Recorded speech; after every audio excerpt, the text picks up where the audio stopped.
බලන්න ඊළඟට මේ පාර්ලිමේන්තු පළවෙනි මාතෘකා ඉදිරි කොටස සාකච්ඡා කරමු. මා අවසන් වශයෙන් පැහැදිලි කරේ බාණ්ඩ සේවා අතර දෙකේ වෙනස්කම් මොනවද කියන එක අපි ඊළඟ කරුණට යමු.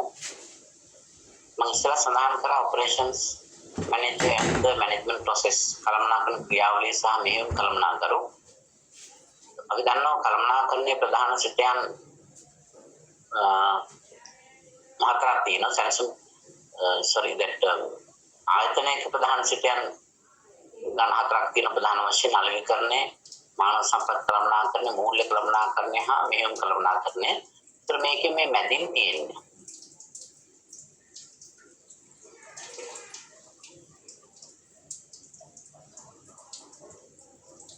චුට්ටක්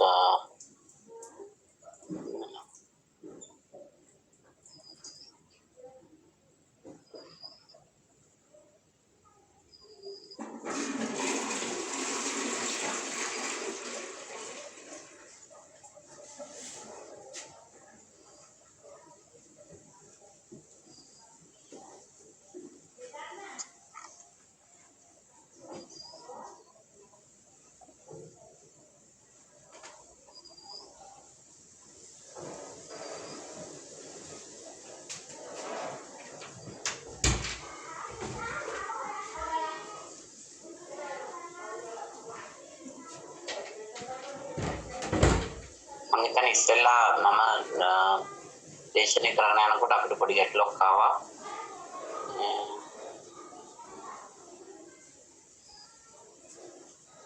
බාණ්ඩ හා සේවා අතර වෙනස්කම් සඳහන් කළ තුනේ කවුරුද දැක්කේ නැහැ ඇත්තටම. ඒ පොඩි ප්‍රශ්නයක් තියෙන මේ සයිට් එකේ තියෙන විදිහටමයි මේ ෆොන්ට්ස්. අපිට පේන්නේ නැහැ අයිපොඩ හදන්නම්.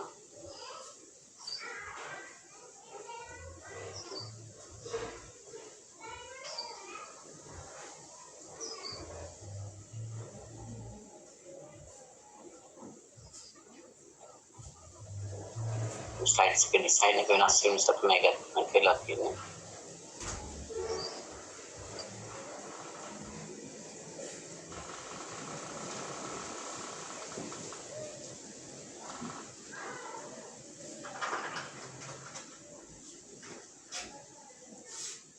මෙතන වලට බලන්න පුළුවන් නැවත මේ බාණ්ඩ හා සේවා අතර වෙනස්කම් ටික සඳහන් කරලා තියෙනවා. ඒ ටික වෙනම ලියා ගන්න අවශ්‍ය නැහැ. වල සිංහලෙන් ඕන ලියාගත්ත හැකි. ඉස්සරහත් මම ප්‍රකාශ කළා බාණ්ඩ ෆිසිකල් ඩියුරබල් කියන්නේ ඉන්ටැන්ජිබල් කියන එක, සේවා ඉන්ටැන්ජිබල් කියන එක වෙනවා. output can be invented. බාණ්ඩ ගබඩා කරන්න පුළුවන්, සේවා ගබඩා කරන්න බෑ. low customer contact බාණ්ඩ අඩු සම්බන්ධතාවය යුක්තයි, සේවා වැඩි සම්බන්ධතාවය යුක්තයි. long response time වැඩි ප්‍රචාර දැක්වීම සඳහා කාලයක් අවශ්‍ය වෙනවා. සේවාවල short response time කෙටි කාලයක් අවශ්‍ය වෙන්නේ. national, regional, international markets වලින් බාණ්ඩ මිලදී ගන්න පුළුවන්. සේවා local markets විතරයි. බාණ්ඩ වලට විශාල පහසුකම් අවශ්‍ය වෙන large facilities. සේවා වලට small facilities. අකනු සඳහන් කරා capital incentives. සාධන සූක්ෂමයි බාණ්ඩ, සේවා ශ්‍රම සූක්ෂමයි. බාණ්ඩ වල ගුණත්වයේ පහසෙන් මනින්න පුළුවන්. political measure සේවා වල ගුණත්වයේ පහසෙන් මනින්න බැහැ කියන්නේ. මේක ඉස්සෙල්ලා අපි අතරම සයිඩ් එකේ මේ ටික තිබුණා. මේ අර ඒකේ fonts වල මේ දාලා තියෙන කලර් එක නිසා තමයි ඒක අතරම දැක්කේ නැත්තේ. දැන් ඔයාලට ඒක කොහොම මේක අන්තර්ගත වෙනවා මම මේක රෙකෝඩින් ෆයිල් වල තියා අප්ලෝඩ් කරලා තියා බලමු. මෙහෙම කළමනාකරණය සහ කළමනාකරණ ක්‍රියාවලිය අතර සම්බන්ධතාවය. කළමනාකරණ ක්‍රියාවලිය ප්‍රධාන සිතයන් හතරක් අපි කිව්වා. සැලසුම් කිරීම, සංවිධානය, මෙහෙයවීම හා පාලනය. සමහර අය පහක් වශයෙන් කියනවා සැලසුම් කිරීම, සංවිධානය, මාණ්ඩලීකරණය, මෙහෙයවීම හා පාලනය කියලා. එතකොට දැන් ඔයාලට පේනවා මෙතන මේ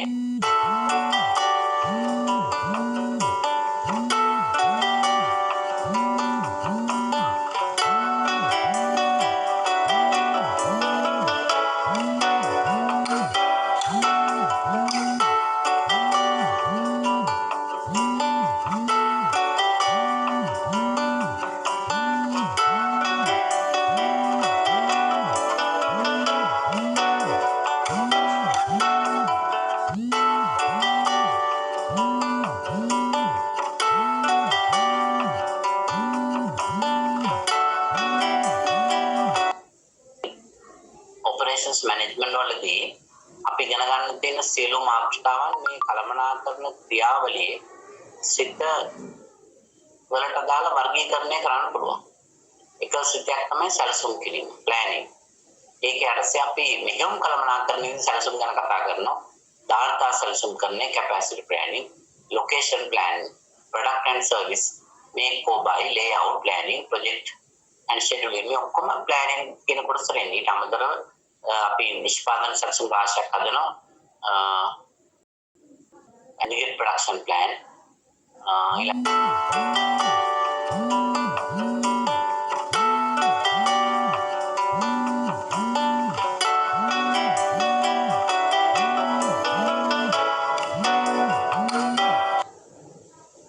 අපි හදනවා සමහර නිෂ්පාදන සැලසුම් කියලා කියනවා. ප්‍රධාන නිෂ්පාදන උපලේ කියන්නේ master production schedule, material requirement plan, MRP.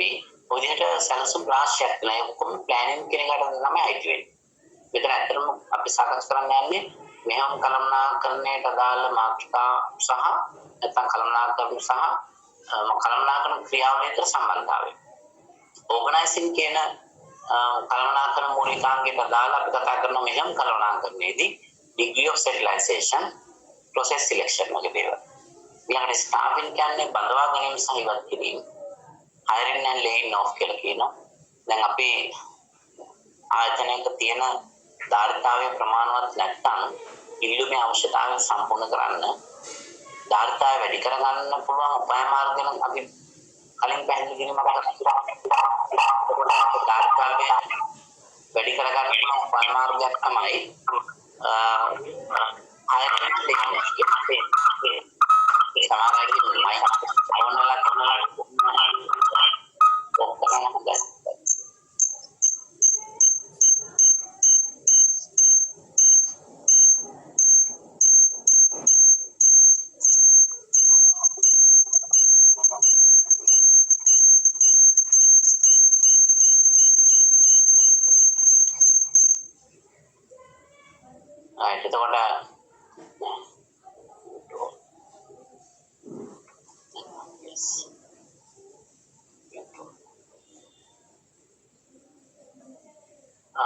එතකොට මෙතන පේන වලට අපි ඉගෙන ගන්න කතා කරපු මාතෘකා සියල්ලම මේක එක සිත යටතේ වර්ගීකරණයක්. දැන් hiring and laying off කියලා කියන්නේ අපි දන්නවා ආර්ථික ධාරිතාවය ස්ථාවරයි.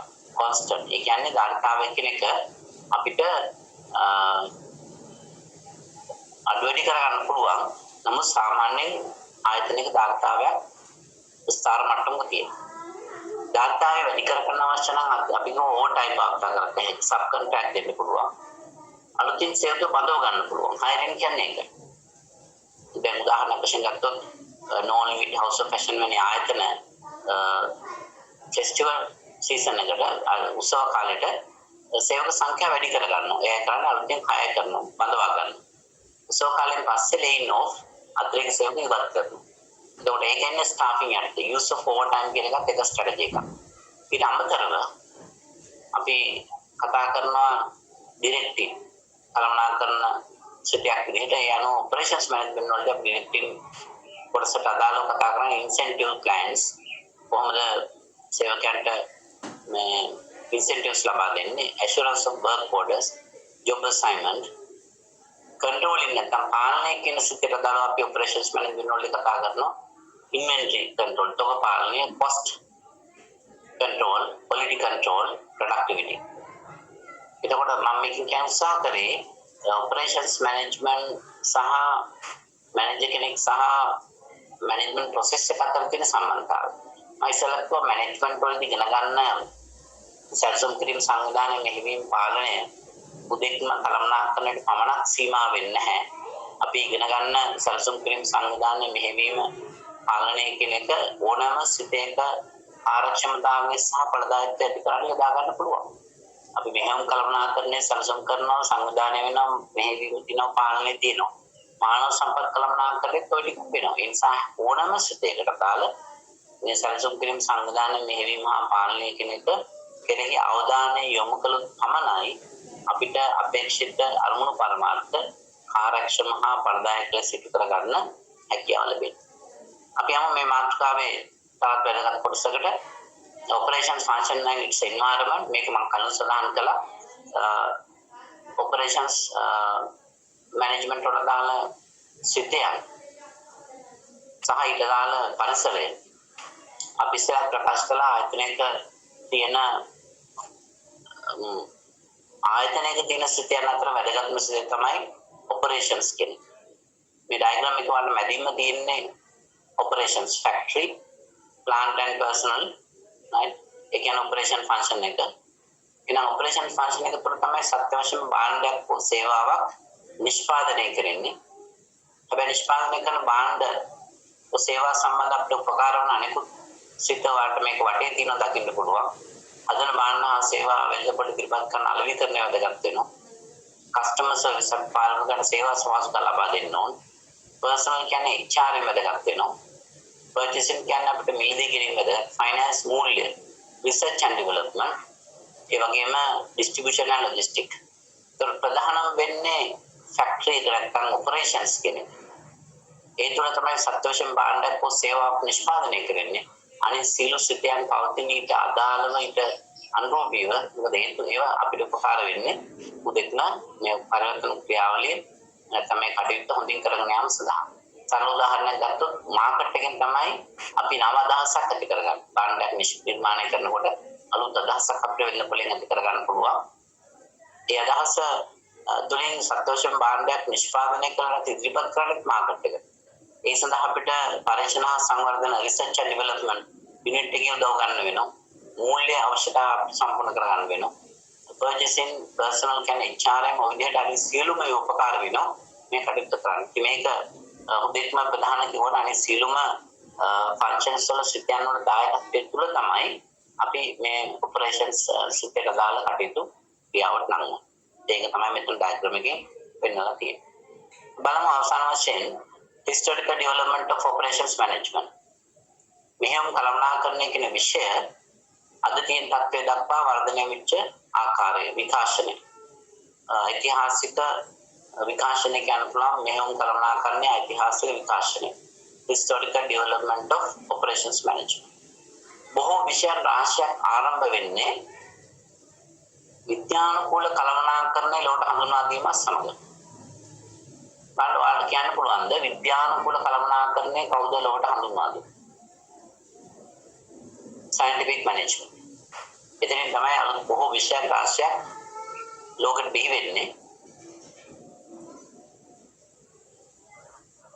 බල මැනේජ්මන්ට් හරියට ඉගෙනගෙන තියෙනවා නම් ඒකේ අවබෝධයක් තියෙනවා නම් හැමෝම දැනගන්න ඕන විද්‍යානුකූල කළමනාකරණය ලෝකෙට හඳුන්වා දුන්නේ කවුද කියලා හොඳයි මම හිතන්නේ වැරදි පිළිතුරු කීපයක් තියෙනවා කීප දෙනෙක් සලහන් කළා තියෙනවා FW ටේලර් ඒක තමයි නිවැරදි පිළිතුර මම දැනේ නිවැරදිම ආකාරයෙන් උත්තර ඉදිරිපත් කරලා තියෙනවා නැත්නම් සමහර අය කියනවා ටේලර් විතරක් මට උත්තර අහන්න හිතන කොයි ටේලර්ද කියලා විවිධ තැන් වල ටේලර්ස් ඉන්නවනේ කලුතර ඉන්න පුළුවන් ගාල්ල ඉන්න පුළුවන් මාතර ඉන්න පුළුවන් මෙතන FW ටේලර් කියන්නේ ෆෙඩරික් වින්සෝල් ටේලර් ෆෙඩරික් වින්සෝල් ටේලර් මම දැන් කියන්නේ නිවැරදිම සඳහන් කරලා තියෙනවා එතකොට එතුමා තමයි විද්‍යානුකූල කළමනාකරණය හඳුන්වා දෙන්නේ ඒ හඳුන්වා දීම මුදෙක්ම බොහෝ විෂයන් ආරම්භයේදී ඉවහල් වුණා කියන එක තමයි පිළිගැනීම. එතනින් පස්සේ මේ operations management විෂය වර්ධනය වෙච්ච අවධියක් තමයි moving assembly line. එකලස් වේලි ක්‍රමයේ නිෂ්පාදන ක්‍රමවේදයට එකතු වීම. භාණ්ඩ හා සේවා නිෂ්පාදනය කිරීමේදී යම් තැනක නිෂ්පාදන ක්‍රියාවලිය පටන් ගන්නවා. ද්‍රව්‍ය කොටස් උපාංග එකතු වෙමින් අවසන් නිෂ්පාදිතය බිහි කරන විදිහට නිෂ්පාදන ක්‍රමවේදයක් ලෝකෙට හඳුන්වා දෙනවා assembly line method එක. දැන් Toyota සමාගම මොටර් හදන්නේ assembly line එකේ. පළවෙනි work station එකේ මොටරේ chassis එක හදනවා. දෙවෙනි එකේදී engine එක fit කරනවා. තුන්වෙනි එකේදී interior design. හතරවෙනි එකේ doors fit කරනවා. ඔය විදිහට අවසන් කාර් එක හැදලා වෙනකන් ද්‍රව්‍ය කොටස් උපාංග එකතු වෙමින් තමයි මේ assembly line එක තුල ක්‍රියාත්මක වෙන්නේ. එතකොට ඒ assembly line නිෂ්පාදන ක්‍රමවේදය හඳුන්වා දීමක් operations management කියන විෂය වර්ධනය වෙන්න හේතුවක් විදිහට තමයි සැලකන්නේ. ඊළඟට කවුරුත් දන්න Hawthorne studies, Hawthorne experiment එක. Hawthorne studies of the worker motivation. ඇමරිකානු කළ පරීක්ෂණයක් ෆෝතෝන් එක්ස්පෙරිමන්ට් කියන එක බොහෝ විට සේවකයන්ගේ අභිප්‍රේරණය සඳහා ආලෝකයේ සහ වාතාශ්‍රය වහල් වෙනවා කියන එක සඳහා කළ පරීක්ෂණයක්. මේ පරීක්ෂණයේ ප්‍රතිඵලත් බොහෝ විට මෙහෙම කළමනාකරන විෂය වර්ධනය වෙන්න ඉවහල් වුණා. ඊළඟට තවත් එක වැදගත් සම්දිස්ථානයක් තමයි ඔපරේෂන් රිසර්ච් කියන්නේ. ඔපරේෂන් රිසර්ච් මම හිතනවා ඔයාලට ඊළඟ අවුරුද්දේ තියෙන විෂයක්. අපි හඳුන්වන්නේ සංකාරය පරීක්ෂණ. මේ ඔපරේෂන් රිසර්ච් කියන විෂය ආරම්භ වෙන්නේ 1940. 1940. මම හිතන්නේ ඒකත් ඔයාලා තේරුම් ගන්න හොඳයි වෙනස ඔපරේෂන්ස් මැනේජ්මන්ට් සහ ඔපරේෂන් රිසර්ච් අතර වෙනස. 1940 දී විශේෂයෙන්ම දෙවන ලෝක යුද්ධය. එංගලන්තයේ විශාල ප්‍රශ්නයකට මුහුණ දෙන 1940 දී දෙවන ලෝක යුද්ධය. මේ දෙවන ලෝක යුද්ධයේදී එයාට තිබුණ ගැටලුවක් තමයි සීමිත සම්පත් ප්‍රමාණයකින් කොහොමද සතුරන්ට පහර දීලා යුද්ධ ජයග්‍රහණය කරන්නේ. ඒ නිසා 1940 වර්ෂයේදී රට පාලනය කළ බලධාරීන් යුද හමුදාවල සිටි ප්‍රධානීන් කණ්ඩායම් කරලා එයාට කාර්යයක් පවරනවා යුද්ධයේ ජයග්‍රහණය සඳහා අවශ්‍ය ශිල්පකම් හොයාගන්න කියලා. ඒ ප්‍රතිඵලයක් විදිහට එයාලා ශිල්පකම් රාශියක් හඳුනගන්නවා.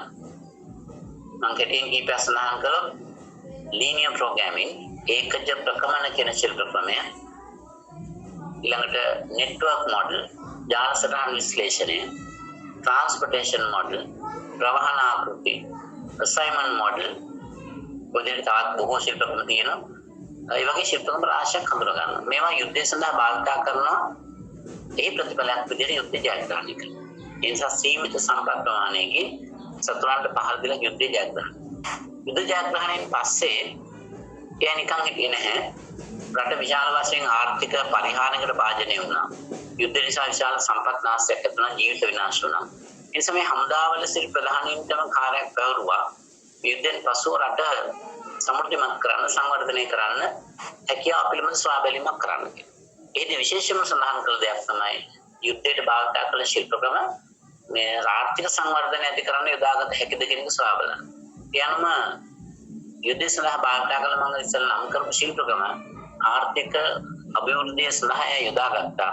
ඒ ප්‍රතිඵලයක් විදිහට 1952 දී මෙයා මුල්වට ලෝකේ මෙයා පිටව ගන්නවා සංකාර පරීක්ෂණ සමාජයක් 1952.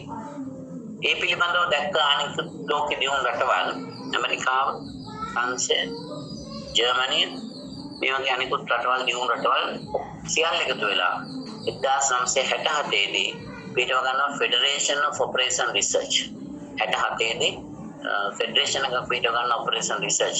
මොකද මේ විෂය තාමත් මේ ශිල්පකම තාමත් වැදගත් කෙනෙක් ඒ කාලේ හඳුනාගත්තා. ඒ වැදගත්කම නිසා තමයි මුලින්ම සංකාර පරීක්ෂණ සමාජයක් 1952 පිටව ගන්නේ. 1967 පිටව ගන්නවා ෆෙඩරේෂන් ඔෆ් ඔපරේෂන් රිසර්ච්. ඒ විදිහට මේ සම්මේලනයක් පිටව ගත්තයින් පස්සේ ඒ තේරුම් ගන්නවා මේ ශිල්පකම අතිශයින් වැදගත්. ඒ නිසා උසස් අධ්‍යාපන ආයතනවල විෂයන් විදිහට හඳුන්වා දෙනවා මේ සංකාර පරීක්ෂණ කියන නම. ඒතර සංකාරය පරීක්ෂණ කියලා අපි සිංහලෙන් කියන්නේ ඔපරේෂන් රිසර්ච්. ඔපරේෂන් රිසර්ච් කියන එකට නම යෙදුනේ කොහොමද? ඒ විෂයට ඇත්තම යුද්ධයේදී භාවිත කරන වචනයක් තමයි ඔපරේෂන්ස් කියන එක. ඊට භාවිත කරන ශිල්පකම සියල්ල එකට අරගෙන තමයි ඔපරේෂන් රිසර්ච් කියන නම යෙදුනේ. අපි ඒක සංකාරය කළමනා පරීක්ෂණ කියලා තමයි සිංහලෙන් හඳුන්වන්නේ. නමුත් ඔයාලගේ සිලබස් එකේ ඒක දාලා තින්නේ මැනේජ්මන්ට් සයන්ස් කළමනාකරන විද්‍යාව කියලා කියනවා. quantitative techniques විවිධ නම් වලින් හඳුන්වනවා. නමුත් common popular name එක තමයි operation research කෙටියෙන් කියන්නේ OR. දැන් එහෙනම් ඔයාලට තේරෙනවා OR කියන්නේ විෂයක්. මේ විෂය තුළ ශිල්පකම රාශියක් අන්තර්ගතයි. linear programming, transportation, assignment, network model, dynamic programming, intelligent linear programming, vision theory, game theory, queen theory ඔය විදිහට simulation ශිල්පකම අතිවිශාල සංඛ්‍යාවක් තියෙනවා. මේ ශිල්පකම යොදා ගන්න විවිධ අවස්ථාවලදී ප්‍රශස්ත තීරණ ගන්න. linear programming කියන එක අපි යොදා ගන්න සම්පත් බෙදා හැරීම පිළිබඳ ප්‍රශස්ත තීරණ ගන්න. transportation කියන එක යොදා ගන්න ප්‍රවාහන ගැටලු පිළිබඳ ප්‍රශස්ත තීරණ ගන්න. assignment model කියන එක යොදා ගන්න පැවරුම් ගැටලු සම්බන්ධ ප්‍රශස්ත තීරණ ගන්න. ජාල සටහන් විශ්ලේෂණ network analysis කියන එක යොදා ගන්න ව්‍යාපෘති පිළිබඳ ප්‍රශස්ත තීරණ ගන්න. ඔය විදිහට විවිධ ගැටලු ප්‍රශ්න සම්බන්ධව මේ ශිල්පකම භාවිත කිරීම තුළින් ප්‍රශස්ත තීරණ ගැනීමක් කරන්න පුළුවන්. ඒතර මෙන්න මේ තීරණ ගැනීම සඳහා වූ ශිල්පකම දියුණුව අතිශයම බලපෑමක් කරා මෙහෙයුම් කළමනාකරණයේ දියුණු වෙන්න, සංවර්ධනය වෙන්න. මොකද මෙහෙයුම් කළමනාකරණය තුළ විවිධ අවස්ථාවලදී තීරණ ගැනීමක් කළ යුතු වෙනවා. දැන් අපි තුමුනේ මෙහෙයුම් කළමනාකරණයේදී නිෂ්පාදන සැලසුමක් හදනවා නම් ඒ සැලසුම නිවැරදිව සකස් කිරීම සඳහා මේ ඔපරේෂන් රිසර්ච් වල තිබ්බ තියෙන ශිල්පකම විශේෂයෙන්ම ඒකද ප්‍රගුණ වගේ ශිල්පකම භාවිත කරන්න පුළුවන්. ප්‍රවාහන ස්ථානයක් හඳුනා ගන්න යන තීරණ ගැනීමකදී හොඳම ස්ථානයක් තෝරගන්නකොට ප්‍රවාහන ආකෘති වගේ ශිල්පකම භාවිත කරන්න පුළුවන්. ඒ වගේ විවිධ ස්ථානවලට අදාළ ප්‍රසස් තීරණ ගැනීම සඳහා මෙහෙයුම් කළමනාකරණය තුළ මේ ඔපරේෂන් රිසර්ච් ටෙක්නික්ස් භාවිත කිරීමට හැකියාවක් ලැබෙනවා. ඒකත් විෂය දිනු වෙන්න හේතු වෙච්ච කාරණා. ඊළඟ වර්ගයේ තියෙනවා ප්‍රධානම විෂය ඔපරේෂන්ස් මැනේජ්මන්ට්. ඔපරේෂන් රිසර්ච් කියන්නේ තීරණ ගැනීම සඳහා ශිල්ප ක්‍රම වලින් සැදුම්ලත් විෂය. ඊළඟට අවදී වශයෙන් අපි හඳුනාගන්නේ operations management emerge as a field වෙනම ෆීල්ඩ් එකක් නැත්නම් ශේෂ්ත්‍රයක් විදිහට හඳුනා ගන්නවා. එතනින් පස්සේ විශේෂයෙන්ම computer and MRP application පරිගණක තාක්ෂණ දිනුන සහ පරිගණක තාක්ෂණය ඔස්සේ MRP material requirement plan ද්‍රව්‍ය අවශ්‍යතා සැලසුම් නිෂ්පාදනය නිර්මාණය කිරීම ගොඩනැගීමට මේ පරිගණක තාක්ෂණ බෙහෙවින් උවහල් කරගන්නවා. ඒකත් එක සම්දිස්ථානයක් මෙහෙම කළමනාකරණය කිරීම විශේෂ දිනු වෙන්න. අපි දන්නා පරිගණක තාක්ෂණය තුළ සමහර දේවල් අපිට තාම පහසුවෙන් සැලසුම් සකස් කරන්න පාලනය කිරීමේ කටයුතු සඳහා වගේ දේවල් වලට යොදා ගන්න පුළුවන්. ඒකම ඒ ට්‍රක් මේ ඩිසයින් කිරීම සඳහා වුණා. එතකොට ඒ දැන් අත්‍තරම අපි ඉගෙන ගන්නවා මේ ප්‍රොඩක්ට් ඩිසයින් ඩෙවලොප්මන්ට් යටතේ CAD සිස්ටම් කියලා කම්පියුටර් ඒඩඩ් ඩිසයින් පරිගණක ඒඩඩ් කියන උපකාර නිර්මාණය. පරිගණක භාගයෙන් කොහොමද ප්‍රොඩක්ට් එකක් නිර්මාණය කරන්නේ. අපිට ඒක පහසුවෙන් කරන්න පුළුවන්. ගොඩාක් ඒ තුල අපිට ඕල්ටර්නේටිව්ස් වලට යන්න පුළුවන්. 3D තාක්ෂණය වගේ අලුත් තාක්ෂණ ක්‍රමවේද භාවිත කරලා නිර්මාණය තමත් නිවැරදිව කිරීමේ හැකියාවක් ලැබෙනවා. ඒ වගේ ගොඩක් අපිට වාස්තවික තත්ත්වයන් දෙනවා. මෙන්න මේ පරිගණක තාක්ෂණ දියුණු වීම අත්‍යවශ්‍යම බලපෑමක් කරා විශේෂයෙන්ම OM දියුණු වෙන්න. දැන් අපි සැලසුම් සකස් කරනකොට MRP plan එකක් material requirement plan කියලා කියන ද්‍රව්‍ය අවශ්‍යතා සැලසුමක්. ඒ කියන්නේ භාණ්ඩයක් හදන්න අවශ්‍ය ද්‍රව්‍ය කොටස් උපාංග මොනවාද? කොච්චර ප්‍රමාණයක් අවශ්‍යද? කවදද අවශ්‍ය වෙන්නේ? කවදාද ඒවා සඳහා එනුම යවන්නේ? ඔය සියලු තොරතුරු MRP plan එකකින් ගත හැකියි. මොනවාද අවශ්‍ය ද්‍රව්‍ය කොටස් උපාංග? කොච්චර ප්‍රමාණයක්ද අවශ්‍ය? කවදාද ඒක අවශ්‍ය වෙන්නේ? ඒ සඳහා එනුම ලබා දෙන්නේ කවද්ද කියන එකත් ඔක්කොම තියෙන එක. එතකොට MRP plan එක හදන්නේ ද්‍රව්‍ය කොටස් උපාංග සඳහා. සරල උදාහරණයක් ගත්තොත් මෝටර දෙකකට අදාළ ද්‍රව්‍ය කොටස් උපාංග අවම වශයෙන් 34000ක් තියෙනවා. පරිශ්‍රමයේ පාලන තියෙනවා. එක මෝටර දෙකක අවම වශයෙන් ද්‍රව්‍ය කොටස් උපාංග 34000කට වඩා වැඩි සංඛ්‍යාවක් තියෙනවා. ඒතර අපි MRP plan එක කොහොමද හදන්නේ මේ කම්පියුටර් ඇප්ලිකේෂන්. මොකද මැනුවලි කරන්න බෑ. මොකද මැනුවලි කොහොමද ෆයිල් 34000ක් එක මොහොතේ අප්ඩේට් කරන්නේ. ඒ නිසා අපිට ඒක මැනුවලි තම සංකීර්ණ කාර්යයක්. නමුත් පරිගණක තාක්ෂණය තුළ අපිට තාම කෙටි කාලයක් තුළදී එකම මොහොතකදී අතිවිශාල ෆයිල් සංඛ්‍යාවක් වුණා අප්ඩේට් කරන්න පුළුවන්. එතකොට අනිත් කම්පියුටර් තාක්ෂණය විශේෂයෙන්ම ඉවහල් වුණා. ඔපරේෂන්ස් මැනේජ්මන්ට් දියුණු වෙන්නේ ඊළඟට just in time කියන ක්‍රමය හඳුන්වා දෙනවා. total quality control and factory automation ගොඩක් නිෂ්පාදන කර්මාන්තශාලා සේවා සපයන ආයතන උනත් මේ automated ක්‍රමයෙන් fully automated තත්ත්වයකට පත් වෙනවා. ඒකත් උදෙක්ම මේ ශේෂ වර්ධනයට හේතු වෙච්ච කාරණයක්. ඊළඟ සර්විස් quality and productivity සේවාවල ගුණත්වය ගැන බොහෝ විට අවධානය යොමු කරනවා. ඒ වගේ ඵලදායකත්වය වැඩි කරන්න කොහොමද කියන කාරණේ ඒකත් එක සම්දිස්ථානයක්. මොකද ඉස්සර ඇත්තටම මේ විෂය හැඳින්වුවේ ප්‍රොඩක්ෂන් මැනේජ්මන්ට් නිෂ්පාදන කළමනාකරණය කියලා. නමුත් වර්තමානයේ අපි විෂය හඳුන්වන්නේ ඔපරේෂන්ස් මැනේජ්මන්ට්. ඒකේ වෙනස තමයි ප්‍රොඩක්ෂන් මැනේජ්මන්ට් වලදී භාණ්ඩ හා සේවා කියලා විශේෂම කොටස් වලට බෙදන්න නැතුව අවධානය යොමු කරේ නිෂ්පාදනයේ පොදුවේ අරගෙන. නමුත් වර්තමානයේදී අපි භාණ්ඩ හා සේවා කියන එක සත්‍ය වශයෙන්ම වෙනමෙන්ම ශාරීරික භාජනය කරනවා. ඒ නිසා තමයි සර්විස් ක්වොලිටි කියන එක වෙනම තවත් මේ විෂය වර්ධනය වෙන්න හේතු වෙච්ච සම්දිස්ථානයක් වශයෙන් සලකනවා. අවසාන කාරණය e-commerce using the internet and the world wide web. අපි දන්නවා මේ තොරතුරු තාක්ෂණයේ දියුණුව ඒකත් අතිශයින් බලපෑමක් කරලා තියෙනවා මෙහෙම කළමනාකරණය සංවර්ධනය වෙන්න. e-commerce නිශ්චිත තියෙන තැනක තියෙන පරිගණකයක් ඩෙස්ක්ටොප් එකක් කියලා අපි ගත්තොත් අන්තර්ජාලයෙන් සම්බන්ධව ඕනෑම ව්‍යාපාරික කටයුත්තක් කිරීමට තියෙන හැකියාව තමයි අපි e-commerce කියලා හඳුන්වන්නේ. e-commerce කියලා කියන්නේ යම් නිශ්චිත ස්ථානයක තියෙන පරිගණකයක් භාවිතයෙන් අන්තර්ජාලයට සම්බන්ධව ඕනෑම ව්‍යාපාර කටයුත්තක් කරන්න තියෙන හැකියාව. ඒතර මේ e-commerce කියන එකෙන් ඔබට ගිහිල්ලා අද අලුත්ම ලේටස්ට් කොමර්ස් එක විදිහට ක්‍රියාත්මක වෙන්නේ m-commerce. e-commerce කියන්නේ දැන් තාක්ෂණයක් තවමත් ඒක යොදා ගන්නවා. නමුත් අපි එතනින් එහාට ගිහිල්ලා ක්‍රියාත්මක තාක්ෂණය තමයි m-commerce. mobile commerce. නිශ්චිත තැනක තියෙන පරිගණකයක් නෙමේ අතේ ගෙනිය හැකි ඩිවයිස් එකක් භාවිත කරලා ඕනම තැනක ඉඳලා ඕනම ව්‍යාපාර ප්‍රවෘත්තියක් කරන්න තියෙන හැකියාව. e-commerce වලදී අපි නිශ්චිත ස්ථානයක නිශ්චිත පරිගණකයක් භාවිත කරලා අන්තර්ජාලයට සම්බන්ධ භාණ්ඩ මිලදී ගැනීම විකිණීම ශාමාගත එක හා සම්බන්ධ ගණදුරු අපි හඳුන්වන්නේ e-commerce කියලා. නමුත් එතනින් පස්සේ දිනුච්ච තාක්ෂණය තමයි m-commerce. mobile commerce. අපිට ස්මාර්ට්ෆෝන් එකක් තියෙනවා නම් ඒ ස්මාර්ට්ෆෝන් එකෙන් කෙලින්ම අන්තර්ජාලයට සම්බන්ධ වෙන්න පුළුවන්. වෙබ් කනෙක්ෂන් එක හරහා wireless application of protocol. එතකොට ඒ තුලින් ඔයාලට ඕනම ගණදුරුවක් කරන්න බාහන මිලදී ගන්න විකුණන්න ශාමාගත ඉන්වෙස්ට්මන්ට් එකක් ඒ ඕනම දෙයක්. අපිට ක්‍රෙඩිට් කාඩ් එකකට අවශ්‍ය වෙන්නේ පාස්සින් කරන්න පුළුවන් අපි ඒක හඳුනන්නේ m-commerce. e-commerce වලින් පස්සේ ආපු තාක්ෂණය තමයි m-commerce. නමුත් එතනින් අතර වුණ නැහැ. මේ තොරතුරු තාක්ෂණයේ දියුණුව දිනෙන් දින වෙනස් වෙනවා වර්ධනය වෙනවා.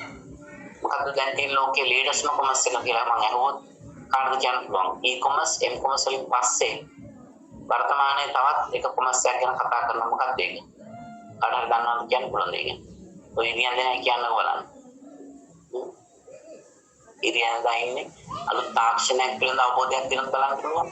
e-commerce m-commerce වලින් පස්සේ ලෝකෙට බිහිවෙච්ච අලුත්ම තාක්ෂණය මොකක්ද? e-commerce කියන එක නිශ්චිත තැනක තියෙන පරිගණකයක් කරා කරන ව්‍යාපාර කටයුතු. m-commerce කියන්නේ ඕනම ස්ථානයක ඉඳලා ගමනක් යන අතරතුර වුණත් ඔයාලට ඕනම ව්‍යාපාර කටයුත්තක් කරන්න තියෙන හැකියාව. නමුත් එතන එහාට මේ තොරතුරු තාක්ෂණ දිනුව තුළ තවත් බිහි වෙන අලුත්ම තත්ත්වයක් අපි හඳුනන්නේ කොහොමද? කලින් කියන්න පුළුවන් මොකක්ද මොන කොමර්ස් කියලා කියන්නේ. e-commerce m-commerce වලින් පස්සේ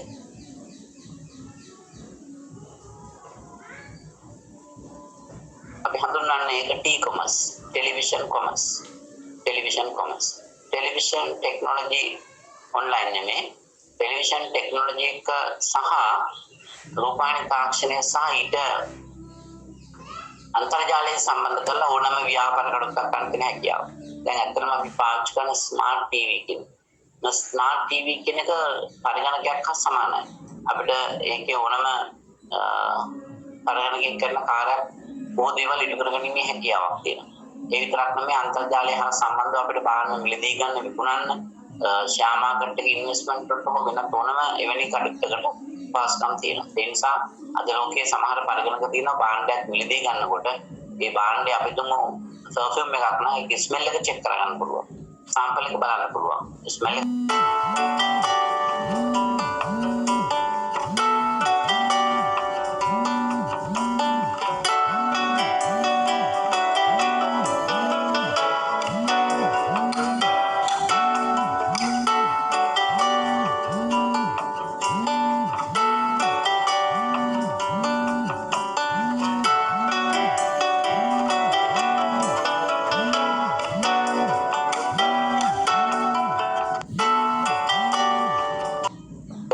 තමන්ගේ පරිගණකය සහ යදාළ ආයතනය ලබා දෙන පරිගණකය තුළ මේ ෆැසිලිටි එක තියෙනවා.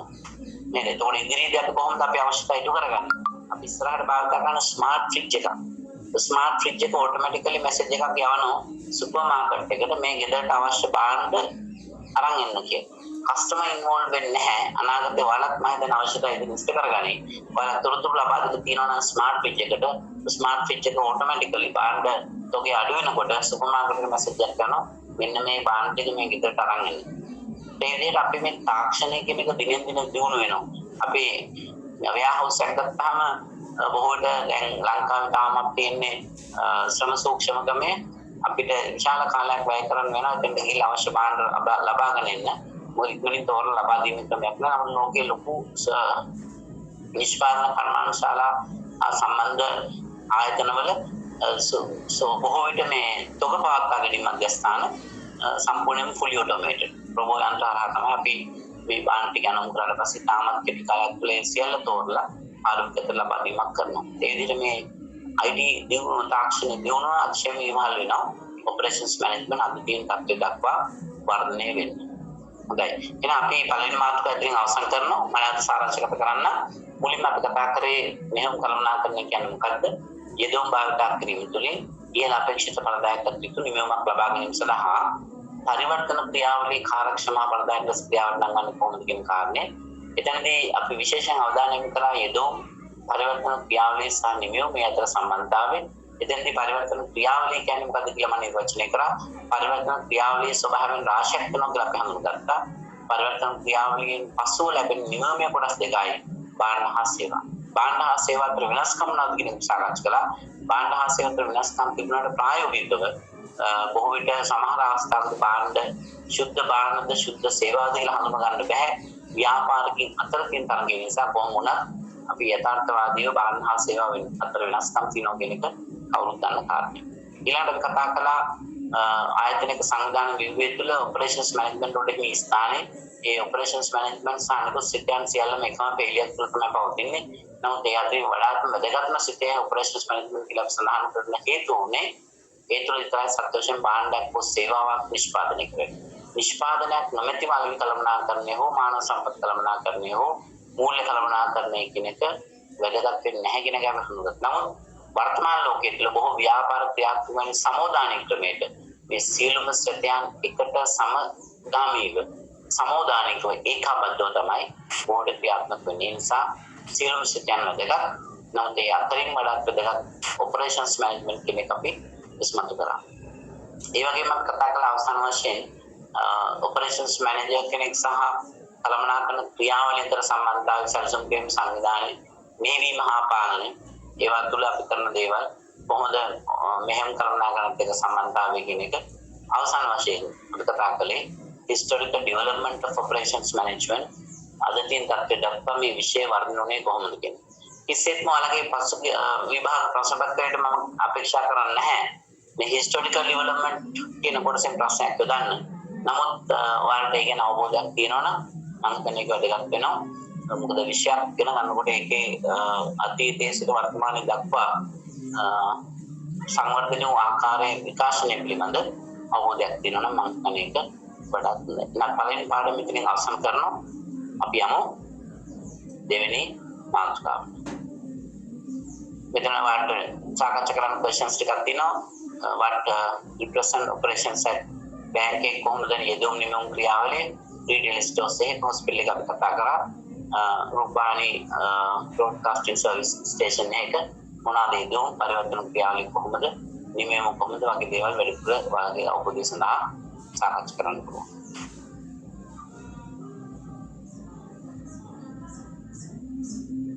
අපි ළඟට තෝරගන්නේ operation strategy. දෙවන මාතෘකාව මෙහෙයුම් උපක්‍රම සහ තරඟ කාලය. operation strategy and computers. මෙහෙයුම් උපක්‍රම සහ උපාය මාර්ග සහ තරඟ කාලය.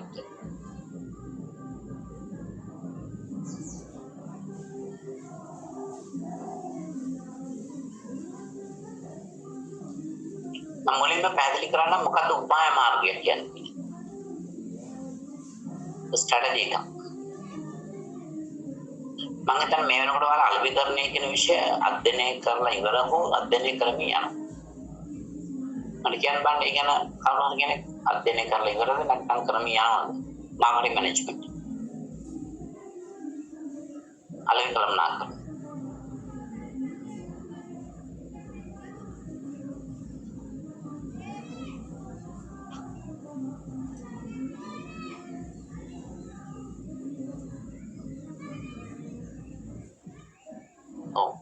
අධ්‍යයනය කරගෙන යනවා කියන එක තමයි සඳහන් කරන්නේ. මම හිතන්නේ ඔයාලා දන්නවා මේ බොහෝ වෙලාවට අලෙවිකරණයේදී අපි භාණ්ඩයකට දාලා P4ක් ගැන කතා කරනවා. product, price, place, promotion. සේවාවකට දාලා තවත් P3ක් ගැන කතා කරනවා. ඔක්කොම P4යි. දෙතනක් පැහැදිලිව පේනවාට භාණ්ඩ හා සේවා සම්බන්ධව කොහොමද අපි ක්‍රියාත්මක වෙන්නේ කියලා. නයි.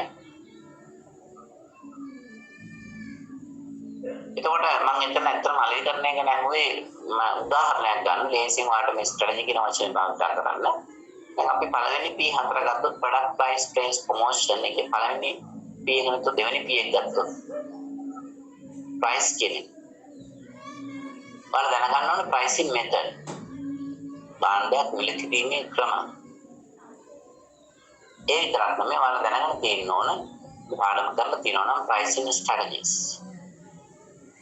භාණ්ඩයක් මිලකිරීමේ උපාය මාර්ග. මම සරල උදාහරණයක් ගන්න. මේ උපාය මාර්ග කියන වචනේ පහසෙන් තේරුම් ගන්න. ඔයාලා යනවා DSI හරි බාටා හරි සපත්තු නැත්නම් සරප්පු දෙකක් මිලදී. කොහොමද එවැනි තැනක මිල ලකුණු කරලා තියෙන්නේ? 399 සත 90යි 799 සත 90යි 899 සත 90යි 1099යි මොන වෙනි ක්‍රමයක තමයි මිලක් සඳහන් කරලා තියෙන්නේ. දැන් 799 කියන එක යාට පාස් වෙන ගාන තිබුණා 800යි කියලා. අපි දන්නවා 899 800 අතර රුපියලක වෙනස රුපියලේ තියෙන අගය දෙහිවි මාඩු වෙලා තියෙන වර්තමාන වෙනකොට. ඕනේ බිම රුපියලක් තිබ්බත් කෙනෙක් ඒක අහුල ගන්න නැමෙන්නේ නැති තරමට අගය අඩුවීමක් වෙලා තියෙනවා. නොසලකා හරිනවා. right? දැන් මේ තත්ත්වයක් තුළ 799 මිල තමයි යොදාගන්නේ. ඒකට හේතුව තමයි එක ස්ට්‍රැටජි එකක්. එක ස්ට්‍රැටජි එක කොහොමද ඒක හඳුන්වන්නේ?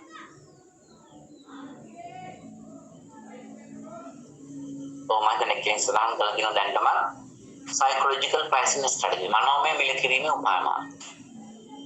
අපි ඒක හඳුන්වන්නේ මනෝමය මිලකිරීම. ඊට පස්සේ සපත්තු සෙටප් ගන්න ගියාම හොය වෙනත් ආයතනයක එවැනි මිලකිරීමක් කළා තියෙන අගට 99 ලක්ෂ වෙන විදිහට වරහන් පුළුවන් මේ ඒ ආයතනයේ විකුණුම් කරගෙන මනෝමය මිලකිරීමේ උපාය මාර්ග නෙමෙයි තියෙන්නේ.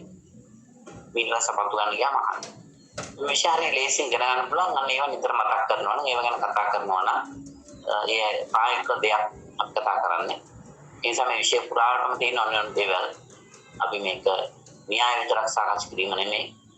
ඒ සවාලට ඊට පස්සේ වෙන තැනකට ගියොත් ආන්න පුළුවන් මේ මිල ලකුණු කරලා තියෙන ආකාරන මනෝමය මිල කිරීමේ උපාය මාර්ග නේද මේ යොදලා තියෙන්නේ. සමහරවිට ඒක විකුණුම් කරවේ කියන දන්නේ නැහැ. නමුත් ඔයාලට පැහැදිලි කරන්න පුළුවන්. දැන් ඔක 799 සඳහන් නොකර 800 කිව්වනම් තමයි අපි හිතන්නේ අප 800 ගාන වැඩි. අම්මයි කියන අම්මගේ අපට 800ක් වැඩි. නේද? 899 තිබ්බනම් මම ආයෙක ලාභයනේ 800 ගානනේ. අනේ සිතුවිල්ල තුළ අපි ඒක මිලදී ගන්න පෙළඹෙන. එතන ව්‍යාපාරිකයා සත්‍යවශයෙන් උපාය මාර්ගයක් ගැනීම හරහා පාරිභෝගික ආකර්ෂණය කර ගැනීම කෙරෙහි තමයි අවධානය යොමු කරලා තියෙන්නේ. අනේක උපාය මාර්ගය. බොහෝ දෙනෙක් දන්න නිසා තමයි මම ඒක තෝරගත්තේ. මනෝමය මිලකිරීමේ උපාය මාර්ග psychological pricing strategy. අනේ විදිහට ඕනම ව්‍යාපාර සිතේ ප්‍රදානව විවිධ දේවල් සඳහා උපාය මාර්ග කියන එක අපි යොදා ගන්නවා. මම ඉස්සෙල්ලා කිව්වා ශිෂ්‍ය විදිහට ඔයාලත් උපාය මාර්ග භාවිත කරනවා. කැම්පස් එක රැගින් දේශන වල සහභාගී වෙන්න හැකියාව තිබුණා. සමහර අය ඇවිල්ලා විලාසනයයි. හැබැයි අස්සන් ලේඛනයේ අස්සන් කළ 80 පැමිණීම හරි. පන්ති ඉඳලා නැහැ. ඒක උපාය මාර්ගය. තව කෙනෙක්ට එහෙම තවත් පැයකින් අස්සන් කරන්න නීත්‍යානුකූල අවසරයක් නැහැ. හැම දෙයකම මම හිතන්නේ කමර්ෂල් ලෝ වල ඉගෙන ගන්න තියෙනවා. law of agency නියෝජිත නීතිය යටතේ. නියෝජිතෙක් විදිහට ලේඛන වලට අස්සන් කිරීමට හැකියාව තියෙන අවස්ථා තියෙනවා නොතිබෙන ඒවාත් තියෙනවා. විභාගීය සමකදී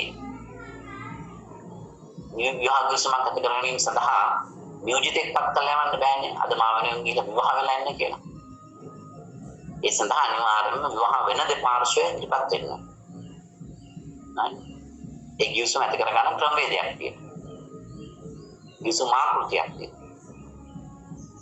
වල ගිවිසුම නීතියට මේ ගැන කතා කළා. 1840 අංක 7 ගන්න වංචාවලක් දෙන්න ආක්ෂාපනතේ 18 වන මගන්ති දන්නවනම් නිශ්චල දේපලක අයිති පැවරීමේ ගිවිසුමක් ඇති කරගැනීමේ ආකෘතිය එතනම ඉදිරිපත් කරලා තියෙනවා. කොහොමද ගිවිසුම ඇති කරගන්නේ? ඒ නිසා අනිත් අය වෙනුවෙන් අස්සන් කරන්න power of attorney දීලා එහෙම බලය ගත්ත අයට සමහර දේවල් පුළුවන්. නමුත් ඒ සමහර දේවල් එහෙම කරන්න බෑ. ඒකට නමුත් ඔයාලා ස්ට්‍රැටජි එකක් විදිහට ඒක යූස් කරනවා. අනිත් අයව අස්සන් කරව ගන්න තමන්ගේ ඇටෙන්ඩන්ස් රික්වයර්මන්ට් එක සැටිස්ෆයි කරගන්න. ඒතර මම කිව්වේ ඒක ස්ට්‍රැටජි එකක් ඔයාලා දාගන්න. ඒ නිසා අපි නිරන්තරයෙන්ම හැම මොහොතකදීම ව්‍යාපාරිකයෝ නිෂ්පාදකයෝ බාන් අලෙවි කරන අය විවිධ අවස්ථාවල මේ උපාය මාර්ග දාගන්න මොකටද තමන්ගේ අරමුණ ඉෂ්ට කරගන්න, වෙළපොළ කොටස වැඩි කරගන්න, ලාභදායක දායත්වය වැඩි කරගන්න. ඔපරේෂන්ස් මැනේජ්මන්ට් වලදී අපි ඔපරේෂන්ස් නැත්නම් මෙහෙයුම් උපාය මාර්ග තමයි කතා කරන්නේ. මේ මාතෘකාවේ අපි අවධානය යොමු කරනවා ඕවරෝල් ස්ට්‍රැටජි ටු ඔපරේෂනල් ස්ට්‍රැටජි. සමස්ත උපාය මාර්ග කොහොමද මෙහෙයුම් උපාය මාර්ග වලට පත් කරගන්නේ කියන්නේ. ඔපරේෂන් ඩිසිෂන්ස් මෙහෙයුම් තීරණ competitive dimensions නැත්නම් priorities තරංකාරී පැතිකඩයන් කියලා අපි කියනවා. order qualifier and order winner සුස්කම් ලද්දා සහ දිනුම් කරුවා කියලා අපි කියන සංකල්පය. අවසාන වශයෙන් අපි කතා කරනවා productivity as a measure of competitiveness. ඵලදායකත්ව මිනුම් කියන්නේ. ඵලදායකත්ව මිනුම්. එතකොට මේ මාතෘකාවේ අපි අවධානය යොමු කරනවා එහෙනම් මතක තියාගන්න කොහොමද ඔපරේෂන් ස්ට්‍රැටජි එකක් ඩෙවලොප් කරන්නේ? ඒ සඳහා ගන්න තීරණ මොනවද? ඇත්තටම ස්ට්‍රැටජි කියන්නේ අවසානයේ අපි ගන්න තීරණ තරංකාරී පැතිකඩයන් සුස්කම් ලද්දා සහ දිනුම් කරුවා සහ නිෂ්පාදක ඵලදායකත්වය කියන්නේ. ඵලදායකත්වය අපි ගණනය කරන ප්‍රධාන ආකාර තුනකට මුළු ඵලදායකත්වය, ආංශික ඵලදායකත්වය සහ බහු සාධක ඵලදායකත්වය. ඵලදායකත්වයේ කෙරෙහි බලපාන සාධක ගැන කතා කරනවා. ඒ වගේම ඵලදායකත්වය වැඩි දියුණු කිරීම සඳහා ගත යුතු පියවර මොකක්ද කියන එකත් අපි සාකච්ඡා කරනවා. මුලින් බලමු ඔපරේෂන් ස්ට්‍රැටජි. අපි කොහොමද ඕවරෝල් ස්ට්‍රැටජි කන්වර්ට් කරන්නේ ටු ඔපරේෂන් ස්ට්‍රැටජි? ඕනම ආයතනයක් උපාය මාර්ග තීරණය කිරීමේදී පදනම් කරගන්න ප්‍රධානම දෙයක් තමයි ඒ ආයතනයේ මිෂන් ඇන්ඩ් විෂන්. දැක්ම සහ මෙහෙවර. සමහර නිෂ්ඨාව කියලා කියනවා. ඕනම ආයතනයක මෙහෙවරක් දැක්මක් තියෙනවනේ. විශ්වවිද්‍යාලය ගත්තාම විශ්වවිද්‍යාලෙක තියෙනවා. ඒ ලෝගෝ එක විතර සටහන් කරලා තියෙනවද බලන්න. ඕනම ආයතනයක මේ මිෂන් සහ විෂන් කියන එක තියෙනවා. ඒක පදනම් කරගෙන තමයි මුලින්ම සමස්ත ආයතනයට අදාළවම කෝපරේට් ස්ට්‍රැටජි ඩෙවලොප් කරන්නේ. කෝපරේට් ස්ට්‍රැටජි කියලා කියන්නේ සංයුක්ත උපාය මාර්ග. සංයුක්ත උපාය මාර්ග.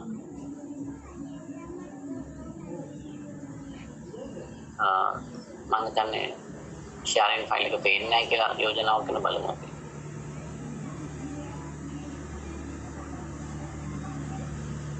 දැන් ඔයාලට පේන්න ඕන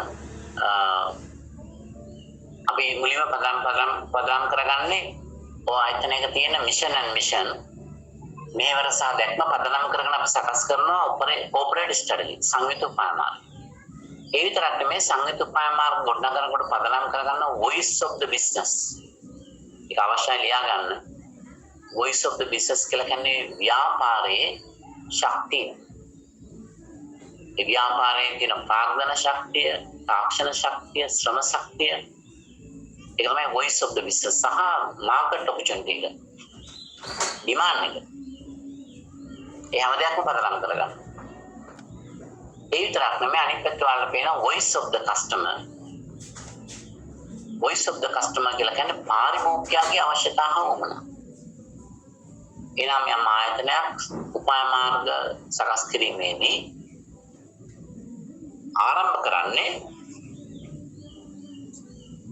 සංයුක්ත උපාය මාර්ග වලින්. සංයුක්ත උපාය මාර්ග කියලා කියන්නේ මොන සමස්ත ආයතනයකම හදන උපාය මාර්ග. එක එක සිතයන් කෙරෙහි අවධානය කිරීමකින් තොරව right මොන සමස්ත ආයතනයේ වෙනුවෙන්ම තමයි සංයුක්ත උපාය මාර්ග ගොඩනගන්නේ. ඒක තමයි පටන් ගන්න ආරම්භක අවස්ථාව. ඒ හදනකොට පදනම් කරගන්නවා දැක්ම මෙහෙවර ව්‍යාපාරයේ ශක්තිය සහ පාරිභෝගික අවශ්‍යතා වුණා. ඒ පදනම් කරගෙන සමස්ත ආයතනයේ වෙනුවෙන්ම මුලින්ම සකස් කරන සංයුක්ත උපාය මාර්ග corporate strategy. ඊට පස්සේ තමයි එක් එක් සිතවලට දාන උපාය මාර්ග කෙරෙහි අවධානය යොමු කරන්නේ. ඒ කියන්නේ corporate strategy නැත්නම් සංයුක්ත උපාය මාර්ග පදනම් කරගෙන තමයි අපි අලෙවි කරන උපාය මාර්ග, මෙහෙම උපාය මාර්ග සහ මූල්‍ය උපාය මාර්ග කියන එක කෙරෙහි අවධානය යොමු කරනවා. මම මෙතනදී කතා කරන්න යන්නේ නැහැ අලෙවි කරන සහ මූල්‍ය සහ මානව සම්පත්. මෙතනදී ප්‍රධාන වශයෙන් අවධානය යොමු කරන්නේ operations strategy ගැන විතරයි. මොකද්ද මේ strategy එකක් කියලා කියන්නේ? උපාය මාර්ගයක් කියලා කියන්නේ අපි ඇත්තටම ගන්න තීරණ.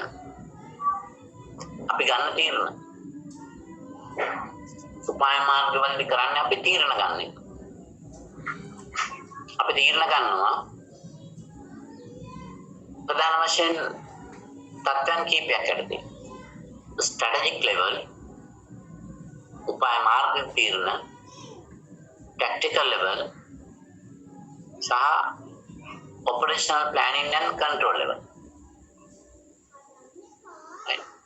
ඉතින් මෙතන මම සඳහන් කරලා තියෙන උදාහරණ කීපයක් මේ ඔක්කොම ලියන්න අවශ්‍යතාවයක් නැහැ. ඔයාලට පස්සේ බලන්නත් පුළුවන්.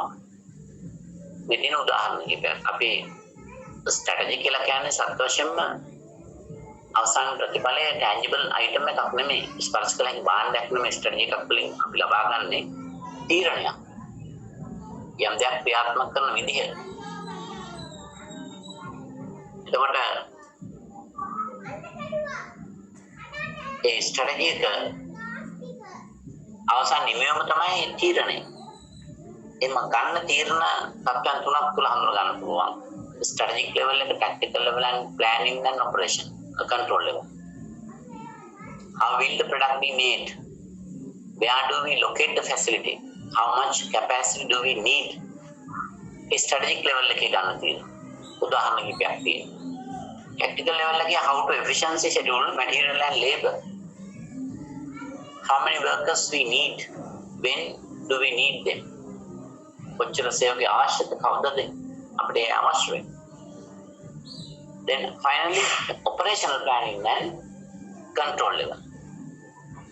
What jobs do we work on today or this week? මෙතන මම මේ දාලා තියෙන උදාහරණ කීපයක් මොන මගේ decision අපි එක එක level එකට දාලා ගන්න කියන්නේ. අපි බලමු ඊළඟට operational strategy මෙහෙම උපාය මාර්ග කොහොමද අපි define කරන්නේ? The operational strategy කියන එක අපි define කරන involves decision that relate to design a process and infrastructure needed to support the process. පරිවර්තන ක්‍රියාවලිය නැත්නම් මේ නිෂ්පාදන ක්‍රියාවලිය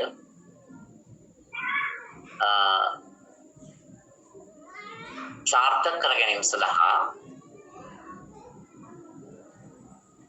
ගනු ලබන තීරණ මොනට අදාළද? ක්‍රියාවලිය සහ යටිතල පාස්කම් සම්බන්ධ. Involves decision that relate to design of a process and infrastructure needed to support the process. The operation strategy කියලා කියන්නේ අපි විශේෂයෙන්ම භාණ්ඩයක් හදන්න පහසු වෙන අවශ්‍ය වෙනවා. භාණ්ඩය හදන ක්‍රියාවලිය නිර්මාණය කරගන්නවා. අන්න ඒවට අදාළ ගනු ලබන තීරණ තමයි අපි operations decisions strategy කියලා කියන්නේ.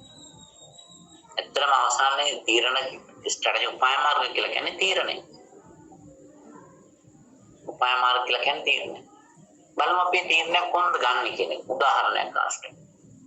මේ ස්ලයිඩ් එක තුල ඔයාලට පේනවා එක පැත්තක න්‍යායාත්මක වශයෙන් operational strategy කොහොමද develop කරන්න කියන එක තියෙනවා. අනිත් පැත්තේ තියෙන ඊට දාන උදාහරණ.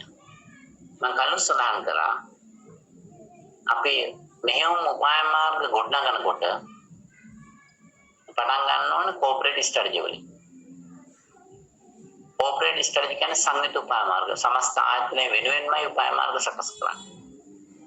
සමස්ත ආයතනය වෙනුවෙන්ම උපාය මාර්ග සකස් කිරීමේදී අපිට සිදු වෙනවා මුලින්ම හඳුනා ගන්න පාරිභෝගික අවශ්‍යතා හා උවමනා. මිෂන් and මිෂන් ආයතනයක තියෙන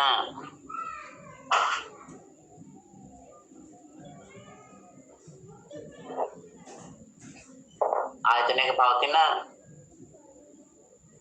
දැක්ම සහ මෙහෙවර සහ voice of the customerගේ පාරිභෝගික අවශ්‍යතාව වුණා. ඒවා පදනම් කරගෙන අපි corporate study හදාන්නේ. ඒතකොට මෙතනම එකක් විතර ගත්තේ customer needs විතරයි.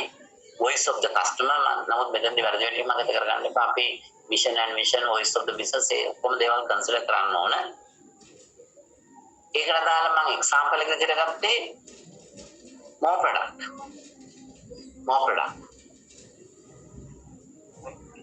more product. ඒ කියන්නේ කස්ටමර්ට ගොඩක් බාන්න අවශ්‍යයි කියන්නේ. අපේ උදාහරණය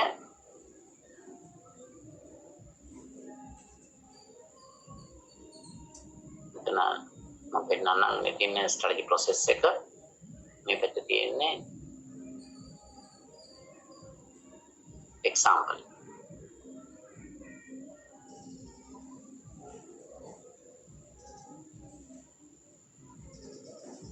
එක පැත්තක එක්සැම්පල් එක අනිත් පැත්තේ ප්‍රොසෙස් එක.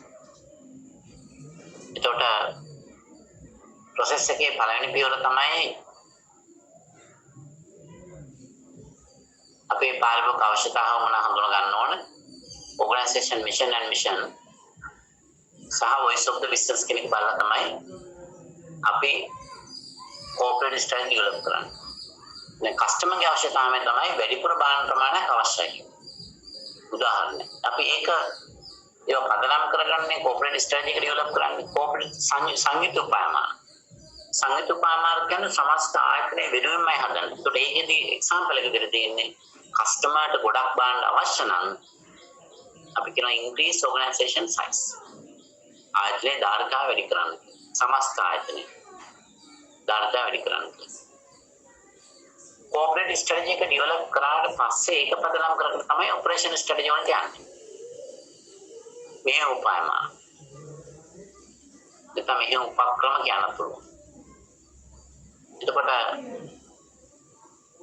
ඒකදී අපි අරන් තියෙන ඔපරේෂනල් ස්ට්‍රැටජි එක විදිහට මෙහෙම උපාය මාර්ග නැත්නම් උපක්‍රම යටතේ increase production capacity. දැන් ඔයාලට තේරෙන්න ඕන. අපි operations වලදී තමයි capacity layout quality ඒවා ගැන කතා කරන්නේ. මම කලින්ම අපේ content එක syllabus එක කිව්වා. ඒ syllabus එකේදී අපි දැක්කා ධාර්තා සැලසුම් කරන්නේ, පිළියෙල සැලසුම් කරන්නේ, නිෂ්පාදනය නිර්මාණය කිරීම, සංවර්ධනය කිරීම මේ ඔක්කොම දේවල් කතා කරන්නේ operations. කස්ටමර්ට වැඩියෙන් බාන්න අවශ්‍ය නම් අපි සමස්තයක් විදිහට කියනවා ආයතනයේ ධාරිතාව වැඩි කරන්න කියලා increase organization size. අපි හඳුනා ගන්නවා ඒ සමස්ත උපාය මාර්ගයට යන්න මෙහෙම උපාය මාර්ගයේ විදිහට increase production capacity. ධාරිතාව වැඩි කරන්න. නමුත් අපි ඒක අවසානයේ planning and operation level එකට එන්න ඕන. අපි decision එකක් ගන්නවා decisions on the process and infrastructure. ක්‍රියාත්මක කරන මට්ටමේ අපි තීරණයක් ගන්නවා. අපි කියනවා කස්ටමර්ට වැඩියෙන් බාන්න අවශ්‍ය නම් අපි ඔපරේෂන් ස්ට්‍රැටජි එක විදිහට කිව්වේ ධාරිතාවය වැඩි කිරීම. කියන ධාරිතාවය වැඩි කරන්නේ කොහොමද කියලා කියනවා. මෙතන අපි උදාහරණ විදිහට අරන් තින්නේ build new factory. අලුතෙන් ෆැක්ටරියක් හදන්න. මේ උදාහරණයක් විතරයි. නමුත් ධාරිතාවය වැඩි කරන්න අපි කිව්වා තව ක්‍රම රාශියක් තියෙනවා. සබ් කොන්ට්‍රැක්ට් දෙන්න පුළුවන්. ඒකත් ස්ට්‍රැටජි එකක්. අලුතෙන් සේවක බඳවගෙන පුහුණු කරලා කර්මාන්තය සඳහා ඉඩමක් විදීගෙන ගොඩනැගිල්ලක් හදලා ඒ කරන්නේ තව දුරු කාලයක් යනවා. ඒට ඉල්ලුම ශනිකව වැඩි වුණා නම් අද ධාරිතාව වැඩි කරන අපි අහන වෙනත් කම්පැනි එකකින් අපිට ඊටු ටික සම්පූර්ණ කරලා දෙන්න බැයිද? හැබැයි අපේ බ්‍රෑන්ඩ් නේම් එකෙන් තමයි ප්‍රොඩක්ට් එක අපි ඉන්ට්‍රොඩියුස් කරන්නේ. ඒකට කියනවා සබ් කොන්ට්‍රැක්ට් උප කොන්ත්‍රාත්තු ලබා දීම. ඒක අපි මෙතන මම උදාහරණයක් විදිහට බිල් නිව් ෆැක්ටරි කියලා ගත්තේ. නමුත් ධාරිතාවේ වැඩි කරන්න පුළුවන් ක්‍රම රාශියක් තියෙනවා. උප කොන්ත්‍රාත්තු දෙන්න පුළුවන්. සේවකයන් අලුතෙන් බඳවා ගන්න පුළුවන් පාර්ට් ටයිම් විදිහට ඕන නම්. එහෙම නැත්නම් ඒක වැඩි මුරයක් කරලා OT හරහා යන්න පුළුවන්. එහෙම නැත්නම් තොග භාගයක් කරලා ඉල්ලුම අවශ්‍යතා සම්පූර්ණ කරන්න පුළුවන් ලෙවල් ප්‍රොඩක්ෂන්. ඒ කියන්නේ අපි වැඩිපුර නිෂ්පාදනය කරලා තොග වශයෙන් තියාගෙන ඉල්ලුම වෙනස් වීමට මොහොන දෙනවා. පීක් ඩිමාන්ඩ් කියන ස්ට්‍රැටජි එකට යන්න පුළුවන්. ඔය විදිහට තව ස්ට්‍රැටජි ගොඩාක් තියෙනවා. ඔයාලා බලන්න ප්‍රායෝගික ආයතන කොහොමද ක්‍රියාත්මක වෙන්නේ. ඔයාලා වැඩ කරන තැනක් වෙන්න පුළුවන් නැත්නම් වෙනත් ආයතන වෙන්න පුළුවන්. කොහොමද මේ ඉල්ලුමේ වෙනස් වීම ධාරිතාවයේ ඒ වෙනස් වීමට ගැළපෙන්න ඇඩ්ජස්ට් කරගන්න අඩු වැඩි කරන්න. එහෙනම් මෙතන පැහැදිලි න්‍යායාත්මක වශයෙන් ස්ටඩි ප්‍රොසෙස් එක පාරිභෝගික අවශ්‍යතාව මොනවා හඳුනා ගන්නවා, කෝපරේටිව් ස්ට්‍රැටජි හදනවා, ඒක මත මෙහෙම උපාය මාර්ග හදනවා, අවසානයේ තීරණයක් ගන්නවා. process and infrastructure design process infrastructure කියලා කියන්නේ ඒතරම process කියලා කියන්නේ මෙහෙම කොහොමද අපි ඒ ක්‍රියාවලිය සැලසුම් කරන්නේ. සහ ඊටදාන පහසුකම්. අපි එතනදි කියන්නේ data වැඩි කරන්න නම් අලුතෙන් ෆැක්ටරියක් හදන්න. right? නමුත් ඒක උදාහරණයක් ගන්න තිබ්බට හොඳම ස්ට්‍රැටජි එක ඒක වෙන්නත් පුළුවන්. එහෙම නැත්නම් වෙනත් ස්ට්‍රැටජි එකක් වෙන්නත් පුළුවන්. ඒවා තීරණය වෙනවා තවත් බොහෝ සාධක මත. right. දැන් අපි බලමු ඊළඟ කරුණ competitive dimensions. competitive dimensions අපි කියනවා තරඟකාරී පැතිකඩ. ඉස්සෙල්ලා මම මේ වචනේ තේරුම් පැහැදිලි කරන්න. නැත්නම් competitive priorities. competitive dimensions නැත්නම් competitive priorities තරඟකාරී පැතිකඩයන් කියලා අපි කියනවා. ඉස්සෙල්ලා තේරුම් ගමු තරඟකාරී පැතිකඩයක් කියන්නේ මොකක්ද කියන එක. ඊළඟට කතා කරමු මේක කොහොමද ඔපරේෂන් ස්ට්‍රැටජි එකත් එක්ක සම්බන්ධ වෙන්නේ. නැත්නම් සම්බන්ධතාවයක් නැහැ වගේ වලට පෙනේ. එහෙම දෙයක් නැහැ. මම ඒ ගැන කතා කරනවා. තරංකාරී පැතිකඩ නැත්නම් competitive priorities නැත්නම් dimensions කියන එක අපි ඉස්සෙල්ලා තේරුම් ගමු. ඔයාලා දන්න ඕනම ආයතනයකට අදාළ තරංකරුවන් ඉන්නවා. ඕනම ආයතනයකට අදාළ තරංකරුවෝ ඉන්නවා. සරල උදාහරණයක් ගත්තොත් DSI බාටා, මාංචි මැලිබන්, හිරු බෙරණ මීඩියා වලින් ගත්තොත් ඩයලොග් මොබිටෙල් right ඕනම ආයතනයකට අදාළ තරංකරුවෝ ඉන්නවා. අධ්‍යාපන ආයතනවලත් ඉන්නවා. විශ්වවිද්‍යාලයක් ගත්තාම අපිට තරංකරුවෙක් වෙන්න පුළුවන් ජාතික විශ්වවිද්‍යාලයක කොළඹ යුනිවර්සිටි එක. නැත්නම් කැලණිය. පැහැදිලි? එතකොට මේ ඕනම ආයතනයක් උත්සාහ කරන්නේ තමන්ගේ වෙළඳපොළ කොටස වැඩි කරගන්න. තමන්ගේ වෙළඳපොළ කොටස වැඩි කරගන්න. තරංකරන අභිබවා ඉහළ පාඩුවක සංඛ්‍යාවක් තමාවට ග්‍රහණය කරගන්න. මෙන්න මේ සඳහා තමයි ආයතන මේ තරංකාරී පැතිකඩ කෙරෙහි අවධානය යොමු කරන්නේ. තරංකාරී පැතිකඩ කෙරෙහි අවධානය යොමු කරන්නේ.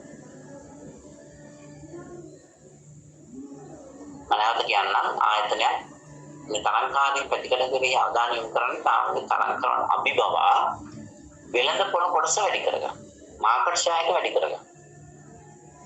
ඒ වෙළඳපොළ කොටස වැඩි කර ගැනීම සඳහා යොදා ගන්න පැතිකඩයන් විදිහට තමයි අපි තරංකාරී පැතිකඩ කියන එක හඳුනගන්නේ. එවැනි පැතිකඩ හතරක් තියෙනවා. cost පිළිවෙල, quality ගුණත්වය, delivery time බෙදා හැරීමේ වේගය, flexibility නම් මෙතන. මම කියනවා පිළිවෙල ගුණත්වය බෙදා හැරීමේ වේගය සහ නම් මෙතන. cost, quality, delivery time and flexibility. අපි ඒවා හඳුන්වන්නේ තරඟකාරී පැතිකඩ විදිහට. ආයතනයක් තම තරඟ කරන අභිබවා වෙළඳපොළ කොටස වැඩි කර ගැනීම සඳහා ප්‍රමුඛතාවයක් දෙන පැතිකඩ තමයි තරඟකාරී පැතිකඩ කියන්නේ. බලන එක සාකච්ඡා කරන්න කොහොමද ආයතන මේකේ අවධානය යොමු කරන්නේ ඒ වගේම එතනින් කොහොමද වෙළඳපොළ කොටස වැඩි කරගන්නේ අපි උදාහරණයක් එක්ක සාකච්ඡා කරමු විරත් මුලින්ම පිරිවේ පැතිකඩේ කොස්ට් ඔයාලා දන්නා බොහෝ ආයතන තමන්ගේ වෙළඳපොළ කොටස වැඩි කරගන්න අවධානය යොමු කරන එක පැතිකඩයක් තමයි පිරිවේ පැතිකඩ පිරිවේ පැතිකඩ එයාලා භාණ්ඩ හා සේවා නිෂ්පාදනයේදී තරංකරුවන්ට සාපේක්ෂව හැකිතරම් අඩු පිරිවැයක් භාණ්ඩ හා සේවා නිෂ්පාදනයට ප්‍රවේශ වෙනවා. තරංකරුවන්ට සාපේක්ෂව හැකිතරම් අඩු පිරිවැයකට භාණ්ඩ හා සේවා නිෂ්පාදනය කරනවා. අඩු පිරිවැයකට නිෂ්පාදනය කිරීම හරහා යන හැකියාවක් ලැබෙනවා වෙළඳපොළට අඩු මිලකට භාණ්ඩ ඉදිරිපත් කරන්න. මොකද නිෂ්පාදන පිරිවැය අඩු නම් එයාට පුළුවන් ලාභදායකත්වයක් සහිතව තරංකරුවන්ට සාපේක්ෂව අඩු මිලකට භාණ්ඩ වෙළඳපොළ ඉදිරිපත් කරන්න. වෙළඳපොළෙහි භාණ්ඩයේ මිල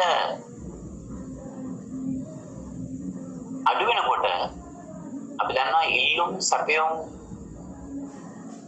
න්‍යාය අනුව භාණ්ඩයේ මිල අඩු නම් ඉල්ලුම වැඩි වෙනවා. ඉල්ලුම් වැඩි වෙනවා. ඒ අනුව පාරිභෝගිකයෝ මිල අඩු භාණ්ඩ ගන්න විශාල වශයෙන් ප්‍රවේශ වෙන නිසා ඒ ආයතනයේ වෙළඳපොළ කොටස වැඩි වෙනවා. ඔන්න ඔය විදිහට තමයි මේ පිරිවැය පැතිකඩේ හරහා ආයතන වෙළඳපොළ කොටස වැඩි කරගන්න. මම නැවත කියන්නම් අඩු මිලකට යා නිෂ්පාදනය කරනවා අඩු මිල නිසා භාණ්ඩ අඩු පිරිවැයකට හදන නිසා අඩු මිලකට තරංකරුවන්ට සාපේක්ෂව වෙළඳපොළ ඉදිරිපත් කරන්න පුළුවන්. වෙළඳපොළේ මිල සාපේක්ෂව අඩු වෙනකොට ඉල්ලුම් සැපයුම් න්‍යාය අනුව ඉල්ලුම ඉහළ යනවා. ඒ තුලින් පාරිභෝගික සංඛ්‍යාව වැඩි වීමක් දකින්න පුළුවන්. අපි උදාහරණ ගත්තොත් කායික වාටේ ගන්න පුළුවන් වෙන මොනවා වගේ ආයතන මේ පිරිවැය පැතිකඩේ කරේ අවධානය යොමු කරලා තියෙනවා.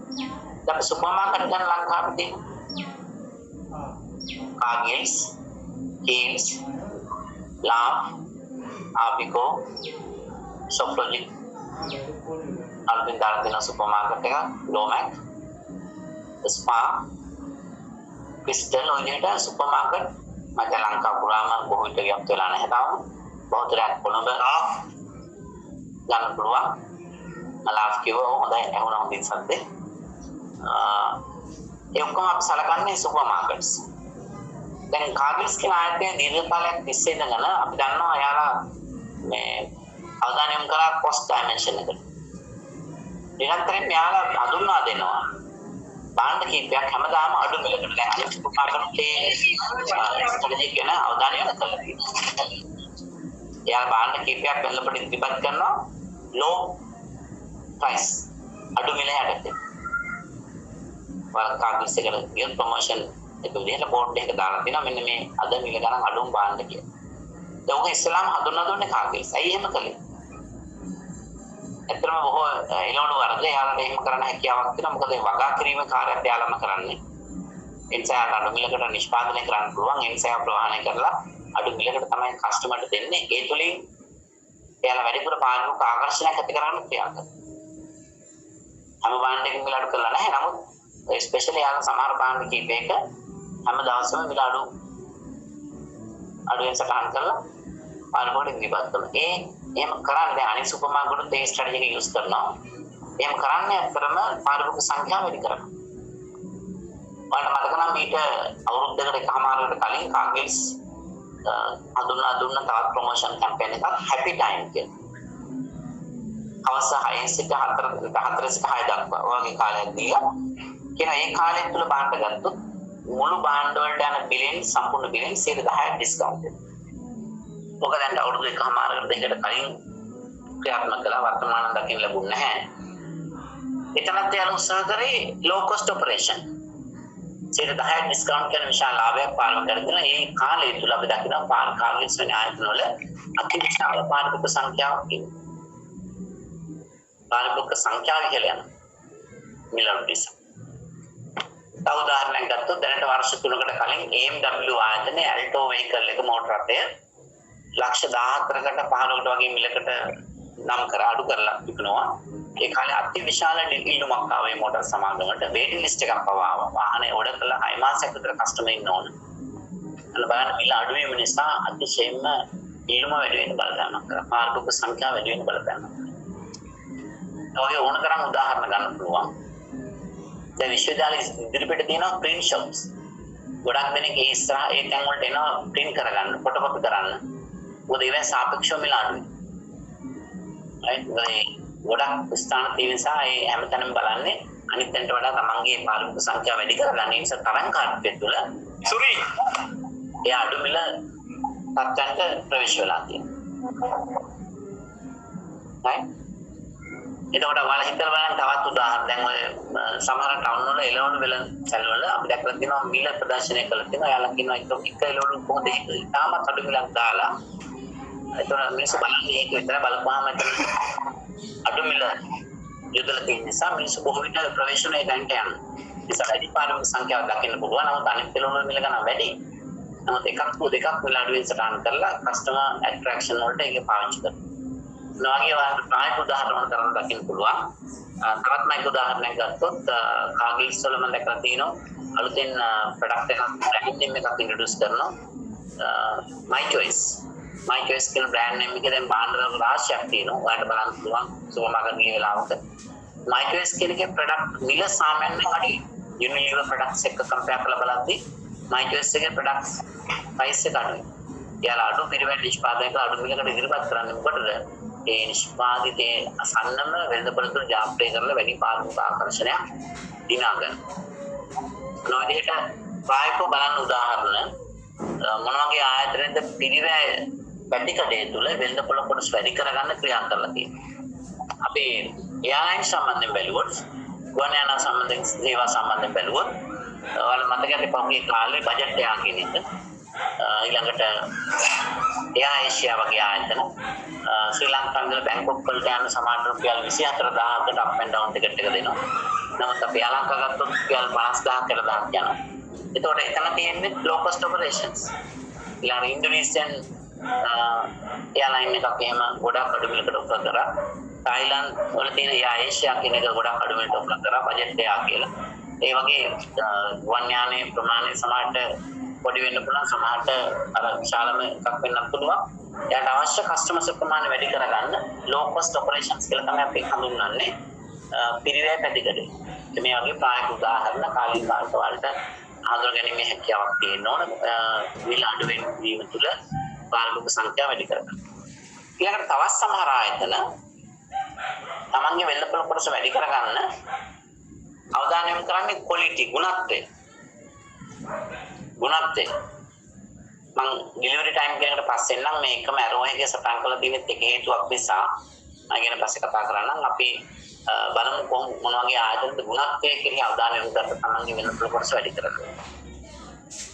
සමහර ආයතන භාණ්ඩ නිෂ්පාදනය කිරීමේදී පිරිවැය අඩු කිරීම කෙරෙහි කිසිදු සැලකිල්ලක් දක්වන්නේ නැහැ. එයාලා පූර්ණ අවධානය යොමු කරන්නේ ඉහළ ගුණත්වය යුතු නිෂ්පාදිතයක් දී කරන්න. මේ ගුණත්වයේ ඉහළ භාවයේ නිසාම සමහර භාණ්ඩ වර්ග මිලදී ගන්නකොට පාරිභෝගිකයන් නිතරම වැඩි මිලක් දීලා හරි මිලදී ගන්න පෙළඹෙනවා ගුණත්වයෙන් ඉහළ භාණ්ඩයක්. මේක නිෂ්පාදකයා දන්න නිසා තමයි සමහර භාණ්ඩ වලට යාලා අවධානය තරංකාරී පැතිකඩේ විදිහට ගුණත්වයේ කෙරෙහි අවධානය යොමු කරලා තියෙනවා. අපි උදාහරණයක් ගත්තොත් ජංගම දුරකථන Apple phone Samsung වගේ ඒවා high quality products විදිහට තමයි මාකට් එකේ තියෙන්නේ. මිල වැඩි සාපේක්ෂව හැබැයි ගුණත්වයෙන් ඉහළ. ජංගම දුරකථනයක් කෙනෙක් බොහෝ දෙනෙක් ගන්නකොට ඒකේ අවශ්‍යතාවය ගැන සැලකිලිමත් වෙනවා වගේම සමහර කෙනෙක් බලනවා තමන් වැඩි වටිනාකමේ ජංගම දුරකථනයක් භාවිතා කරනවා කියන එක අනිත් අයට ප්‍රදර්ශනය කරනවා. ඒ වගේ සෝෂල් සමාජ අවශ්‍යතා තියෙන පුද්ගල විවිධයි. ඒ යාළුවට වැඩි ෆීචර්ස් තියෙන එකක් ගන්න තමයි බලන්නේ. එතනදී නිෂ්පාදකයා දන්නවා මේ කස්ටමර්ගේ බිහේවියර් එක හැසිරීමේ ස්වභාවය හැම භාණ්ඩයකටම මේක කරන්න බෑ. සමහර භාණ්ඩ නිෂ්පාදනය දයාලා ඇති. ඒ භාණ්ඩ හදන්නේ ඉහළ ගුණත්වයේ සාපේක්ෂව මිල වැඩි. නමුත් ඒ ගුණත්වය හරහාම ලාභදායකත්වයෙන් ලංවා ගන්න පුළුවන්. දැන් මෝටර් දෙයක් ගන්න කෙනෙක් හිතනවා නම් නේද බොහෝ දෙනෙක් කැමැත්ත දක්වනවා Toyota වෙන්න පුළුවන්. BMW වෙන්න පුළුවන්. Audi, Benz අනෙවෙනි බ්‍රෑන්ඩ් නේම්ස් වලට යන්න. මොකද බොහෝ දෙනෙක් දන්නවා ඒ වගේ ඉහළ පිළිගැනීමක් සමාජය තුළ තියෙනවා. ඒ කියන්නේ උසස් වර්ගයේ මෝටර් බයික් පිළිගැනීම වෙන පිළිගැනීමක් නෙමෙයි. ඊළඟට ඒවා තුළ ඇති වෙන දෝෂ ප්‍රමාණය අඩුයි. ඒ නිසා බොහෝ දෙනෙක් එවැනි මෝටර් මිලදී ගන්න පෙළඹෙනවා. කවුරුත් කැමති නැහැ. ඔයාලා උනත් මුදල් හම්බුන දවසක මේ Mazda මෝටර් එකක් ගන්න. එහෙම නැත්නම් Hyundai එකක් ගන්න. එහෙම නැත්නම් කොරියන් නිෂ්පාදකයක් මිලදී ගන්න. ඒවට කැමැත්ත දක්වන්නේ නැහැ. තමන්ට මුදල් තියනවා නම් purchasing power එක තියෙනවා නම් බොහෝ විට බලන්නේ Toyota ඔය වගේ ඉහළ පිළිගැනීමක් තියෙන බ්‍රෑන්ඩ් එකකට යන. එහෙනම් Toyota සමාගම BMW, Benz, Audi මේ මෙවැනි මෝටර් නිෂ්පාදන ආයතන විශේෂයෙන්ම අවධානය යොමු කරලා තියෙන quality එක ගුණත්වය. ඒවා තුළ තියෙන features පාංග අපි ඉන්දියන් මෝටර් එකක් පාවිච්චි කරනකොට ඒ තුළ ඒක දකින්න නැහැ. දැන් අද මෝටර් තියෙනවා soft close කියලා. අපි ගත්තොත් මෝටර් එකේ දොර පැතින් භාගයට වැහෙන්නේ. ඊටු ටික ඔටෝ එක බහ ගන්නවා දොර. අපි වහන්න අවශ්‍ය නැහැ. right?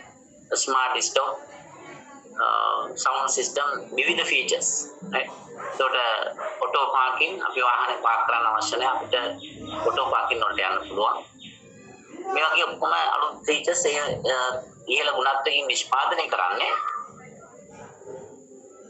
ඒවා සඳහා ඉල්ලුමක් තියෙනවා කියන එක නිෂ්පාදක ගන්න නිසා. ඒ නිසා සමහර නිෂ්පාදකයෝ ඉහළ ගුණත්වයෙන් බාණ්ඩ හදලා තමන්ගේ වෙළඳපොළ කොටස වැඩි කරගන්න. කෙනෙක් මෝටර් එකක් මිලදී ගන්නකොට ජංගම දුරකථනයක් මිලදී ගන්නකොට සමහර ඉස්සර ඉඳන් කියන කතාවක් මහාන මැෂිමක් මිලදී ගන්න. ඒක බොහෝ දෙනෙක් කියන සිංගල් මහාන මැෂිමක් අතීතයේ හොඳ ඉල්ලුමක් තිබුණා. දැන් ඒක වෙනස් වෙලා තියෙන්න පුළුවන්. ක්වොලිටි එක ගැන තමයි බැලුවේ. දීර්ඝ කාලයක් පවත්නා කල්පවත්නා බාණ්ඩයක් මිලදී ගන්නකොට බොහෝ විට අපි ගුණත්වය ගැන අවධානය යොමු කරනවා. නිෂ්පාදකයා මේ ගැන දන්නවා. ඒ නිසා වැඩි අවධානයක් යොමු කරන්නේ ඉහළ ගුණත්වයට නිෂ්පාදනයක් මේක. දයාලංකා මිල වැඩි සාපේක්ෂව. අපි ආපෙන්ස් ගත්තොත්, කටායාපෙන්ස් ගත්තොත් මිල වැඩි. ඒ වගේ සර්විස් එකේ තියෙන ගුණත්වය නිසා තමයි මිල වැඩි. එයාට අඩු මිලකට ඒ සර්විස් එක ඔෆර් කරන්න බෑ.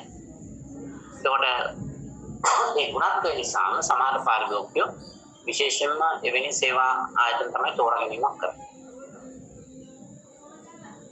උදාහරණයක් ගත්තොත් ශ්‍රී ලංකාව ආස්සේ හොටෙල් නිෂ්පාදකයන් අමීඩියා අපි වෙනත් දැන් කෙනෙක්ගේ වෙඩින් එකකට යන කටලයක් ලබා ගන්නකොට අපි එවැනි ආයතනයකට යන ප්‍රවේශ බෝඩ් කැමැත්ත දක්වනවා. මොකද ජීවිතේ එක් වතාවක් ඒ නිසා තමන් හැකියතරම් ඉහළ ගුණත් යුතුවන්නමක් ලබා ගැනීම අපේක්ෂාව තියෙනවා.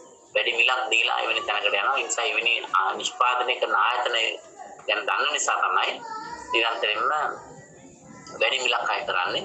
ඒ වගේම ගුණත්වය ගැන විශේෂ අවධානය යොමු කරන්නේ. අයිස්ක්‍රීම් නිෂ්පාදනය ගත්තොත් වෝල්ස් අයිස්ක්‍රීම් උදාහරණයක්. යුනිලිවර් ආයතනයේ ප්‍රොඩක්ට් එකක් විදිහට හාරසීන ප්‍රොඩක්ට් එකක් විදිහට වෝල්ස් අයිස්ක්‍රීම් ලංකාවට හඳුන්වා දෙනවා. ඉහළ ගුණත්වයෙන් යුක්තයි. එයාලා ඇත්තටම ફોකස් කරේ ගුණත්වය. නමුත් කාලයක් යනකොට ලංකාවේ මේ බාණ්ඩය සඳහා තියෙන ඉල්ලුම අඩු වෙනවා. ඇත්තටම වෝල්ස් අයිස්ක්‍රීම් ලංකාවේ ෆැක්ටරියක් පටන් ගන්නවා අයිස්ක්‍රීම් නිෂ්පාදනය කරා. ඉහළ ගුණත් යුක්තයි කියලා හේතුව තමයි වැඩිපුර මිල්ක් නැත්නම් කිරි තමයි එයාගේ ඉන්ග්‍රීඩියන්ට්ස් වලට භාවිතා කරේ. නමුත් අනිකුත් නිෂ්පාදන ආයතන ගත්තාම ඒවා ගුණත්වයේ සාපේක්ෂව අඩුයි. මොකද වැඩිපුර water and air වතුර සහ මේ වාතය ඉන්ග්‍රීඩියන්ට්ස් වල යූස් කරනවා. කිරි ප්‍රමාණය අඩු වෙන්නේ. නමුත් ලංකාවේ පරිශ්‍රයෙන් හොයාගෙන ඉන්නවා වැඩිපුර මිනිස්සු කැමති ෆීල් වෙන්න ඕන අයිස්ක්‍රීම් කනකොට මේ වැලි හැපෙන ගතිය. right? ඒක පරිශ්‍රණයක පාගන තියෙන දෙයක්. ඒ නිසා වෝල්ස් අයිස්ක්‍රීම් කෙනෙක් මාර්කට් ඩිමාන්ඩ් එක අඩු වෙනවා. අවසානයේදී කම්පැනි වහනවා. ඒ කම්පැනි විදි අරගෙන දැන් අයිස්ක්‍රීම් නිෂ්පාදනය කරනවා. කාග්නිස් අයිස්ක්‍රීම් සමාගම. කාග්නිස් අයිස්ක්‍රීම් හදන්නේ ඒ ෆැක්ටරි තුල. නමුත් ඒක ඉන්ග්‍රීඩියන්ට්ස් එක ප්‍රොඩක්ට් මික්ස් එක සම්පූර්ණයෙන් වෙනස්. ඒක ඔය විදිහට හිතලා බලන්න. ආයතන විවිධ සන්නම් තමන්ගේ භාණ්ඩ නිෂ්පාදනය කිරීමේදී වෙළඳපොළ කොටස වැඩි කරගන්න එයාලා අවධානය යොමු කරලා තියෙන එක පැතිකඩයක් තමයි ගුණත්වය කියන්නේ. මේ ගුණත්වය සහ පිළිවෙල අපි එකම ඇරෝ එකක් තුළ එකම ඊතලයක් තුළ නම් කරේ. ඒකට හේතුව තමයි එකම නිෂ්පාදිතයකට එකම මොහොතකදී ගුණත්වයයි පිළිවෙලයි කෙරෙහි අවධානය යොමු කරන්න බෑ.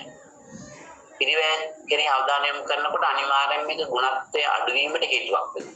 මොකද පිළිවෙල කියලා කියන්නේ අඩු පිළිවෙල නිෂ්පාදනය කරනවා. ඒකට ගුණත්වය අඩු වෙන්න හේතුවක් වෙනවා. යම් ආයතනයක් ගුණත්වයේ කෙරෙහි අවධානය යොමු කරනකොට අනිවාර්යයෙන්ම මේක පිළිවෙල වැඩි වෙන්න බලපෑමක් කරනවා. ඒ නිසා මෙතනදී සමහර එකම භාණ්ඩ වලට දකින්න පුළුවන් අලෙවිකරණ ස්ථානය අනුව බොහෝ විට ඒකේ මිලේ වෙනසක් වෙනවා. right. ඒතර පිළිවෙල ගැන අවධානය යොමු කරන ආයතන ඒක පේමන්ට් එකේ දාලා අලෙවි කරන්නත් පුළුවන්. නමුත් ඒ භාණ්ඩෙම සමහරට සුපර් මාකට් එක තියෙනවා ඊට වඩා මිල අධිකයි. හැබැයි එතනදී බලන්නේ ගුණත්වයේ කස්ටමර්ට දෙන ෆැසිලිටිස් එක්ක. අපි ළඟට ගත්තොත් ෆ්ලෙක්සිබිලිටි. තවත් සමහර ආයතන පැතිකඩයක් වශයෙන් අවධානය යොමු කරන්නේ නම්‍යතාවය. ෆ්ලෙක්සිබිලිටි. නම්‍යතාවය කියන්නේ හදන භාණ්ඩ විවිධ ස්වරූපෙන් වෙළඳපොළට ඉදිරිපත් කරේ. පාරිභෝගිකයාගේ අවශ්‍යතාවයන් විවිධයි. ඒ නිසා ආයතන මේ ගැන දන්නවා. ඒ නිසා විවිධ ආකාරයට නිෂ්පාදිත වෙළඳපොළට ඉදිරිපත් කරනවා. විවිධ ෆ්ලේවර්ස් වලින්, විවිධ හැඩයන්ගෙන්, වර්ණ වලින්, ප්‍රමාණයන්ගෙන්. අපි උදාහරණයක් ගත්තොත් මීට් පවුඩර් මැනුෆැක්චරර් කෙනෙක් දැන් නෙස්ටමෝල් කෙනෙක් ගත්තොත් කුඩා පැකට් එකක් අඩු ආදායම් ලබන පාරිභෝගිකයන් සඳහා රුපියල් 35ක 40ක කුඩා පැකට් එකක් වෙළඳපොළට ඉදිරිපත් කළා තියෙනවා. මධ්‍ය ප්‍රමාණයේ ආදායම් ලබන අය සඳහා ග්‍රෑම් 400 පැකට් එකක් ඉදිරිපත් කළා තියෙනවා. ඊළඟට ඒ මීට් පවුඩර් එකම නෙස්ටමෝල් කියලා ටින් එක ඇතුළත් කරලා පැකේජ් එක දාලා වෙළඳපොළට ඉදිරිපත් කළා තියෙනවා. මේ හැම ඇසුරුමක් තුළම අන්තර්ගත වෙන්නේ එකම මීට් එක. නමුත් එයාලා ඇයි මේ විවිධ ඇසුරුම් තුළින් ප්‍රොඩක්ට් එක වෙළඳපොළට ඉදිරිපත් කරන්නේ? ඒක තමයි නම්‍යතාවය කියන්නේ. ෆ්ලෙක්සිබිලිටි. විවිධ ආදායම් මට්ටම් තියෙන පාරිභෝගිකයන් මිලදී ගැනීමේ පහසු ඇති කිරීම සඳහා තමයි විවිධ ස්වරූපයෙන් ඒ භාණ්ඩ වෙළඳපොළට ඉදිරිපත් කරන්නේ. අපි ඒක තමයි නම්‍යතාවය කියලා කියන්නේ. ඒ තුලත් අපේක්ෂා කරන්නේ පාරිභෝගික ආකර්ෂණය දිනාගෙන වෙළඳපොළ කොටස වැඩි කරගන්න. කාගින්ස් අයිස්ක්‍රීම් නිෂ්පාදනයේ තුල හෝ වෙනත් නිෂ්පාදකයෙක් අපි දන්නවා විවිධ ෆ්ලේවර්ස් වලින් චොකලට් ෆ්ලේවර්, වැනිලා, ස්ට්‍රෝබෙරි, ඇවෝකාඩෝ විවිධ ෆ්ලේවර්ස් වලින් අයිස්ක්‍රීම් ඉදිරිපත් කරනවා. සමහර අයිස්ක්‍රීම් එකම අයිස්ක්‍රීම් කන්ටේනර් එක තුල ෆ්ලේවර්ස් දෙකම තියෙනවා චොකලට්, වැනිලා. ඒකට සමහර පාරිභෝගිකයෝ කැමති. ඒ වගේ මේ ෆ්ලෙක්සිබිලිටි කියලා කියන්නේ කස්ටමර්ගේ පාරිභෝගික අවශ්‍යතාවයට අනුව විවිධ ස්වරූපයෙන් ප්‍රොඩක්ට් එක වෙළඳපොළට ඉදිරිපත් කරලා තමන්ගේ පාරිභෝගික සංඛ්‍යාව වැඩි කරගන්න ක්‍රියා කරනවා. සමහර අයට විශාල ප්‍රමාණයක් ගන්න බෑ ඒකවල. ඒ නිසා ප්‍රමාණය තියෙනෝනේ සයිස් එකෙන් අපිට පුළුවන් ෆ්ලෙක්සිබිලිටි ඇති කරන්න. ඒක රසය තුල ඇති කරන්න පුළුවන්, යොදා ගන්න පැකේජින් ඇති කරන්න පුළුවන්, කලර් එකෙන් පුළුවන්, ඩිසයින් එකෙන් පුළුවන්, භාවිතා කරන ෆීචර්ස් වලින් පුළුවන්. ඒ වගේ විවිධ දේවල් හරහා මේ ෆ්ලෙක්සිබිලිටි කියන එක තුලින් උත්සාහ කරන්නේ තමන්ගේ වෙළඳපොළ කොටස වැඩි කරගන්න. ඊට පස්සේ අපි යමු ඩෙලිවරි ටයිම්. දැන් මේ ෆ්ලෙක්සිබිලිටි කියන තවත් උදාහරණ වලට හිතන්න පුළුවන්. එකම භාණ්ඩ විවිධ ස්වරූපයෙන් ඉදිරිපත් කරන ආයතන තියෙනවා. ප්‍රේම උදාහරණ වශයෙන් ගන්න පුළුවන්. සමහර එක්සෑම් පේපර් එකේ ක්වෙස්චන් එක වෙන්නේ තරංකාරී පැතිකඩයක් නම් කර සුදුසු උදාහරණ සහිතව පැහැදිලි කරා. ත්‍රාන්තේ ප්‍රායෝගික උදාහරණ ඉදිරිපත් කිරීමේ හැකියාවක් තියෙනවා. ඊළඟ හතරවෙනි එක තමයි delivery time. Flexibility. Delivery time බෙදා හැරීමේ වේගය. සමහර ආයතන සමන්ගේ වෙළඳපොළ කොටස වැඩි කරගන්නේ බෙදා හැරීමේ වේගය හරහා. අපි දන්න භාණ්ඩයක් අපි අනුම් කරාට පස්සේ පාරිභෝගිකයෙක් විදිහට ඉක්මනින් මේ භාණ්ඩය අපේ අතට ගැනීමේ අවශ්‍යතාවයක් තියෙනවා. ඒක බොහෝ පාරිභෝගිකයෝ කැමැත්ත දක්වනවා.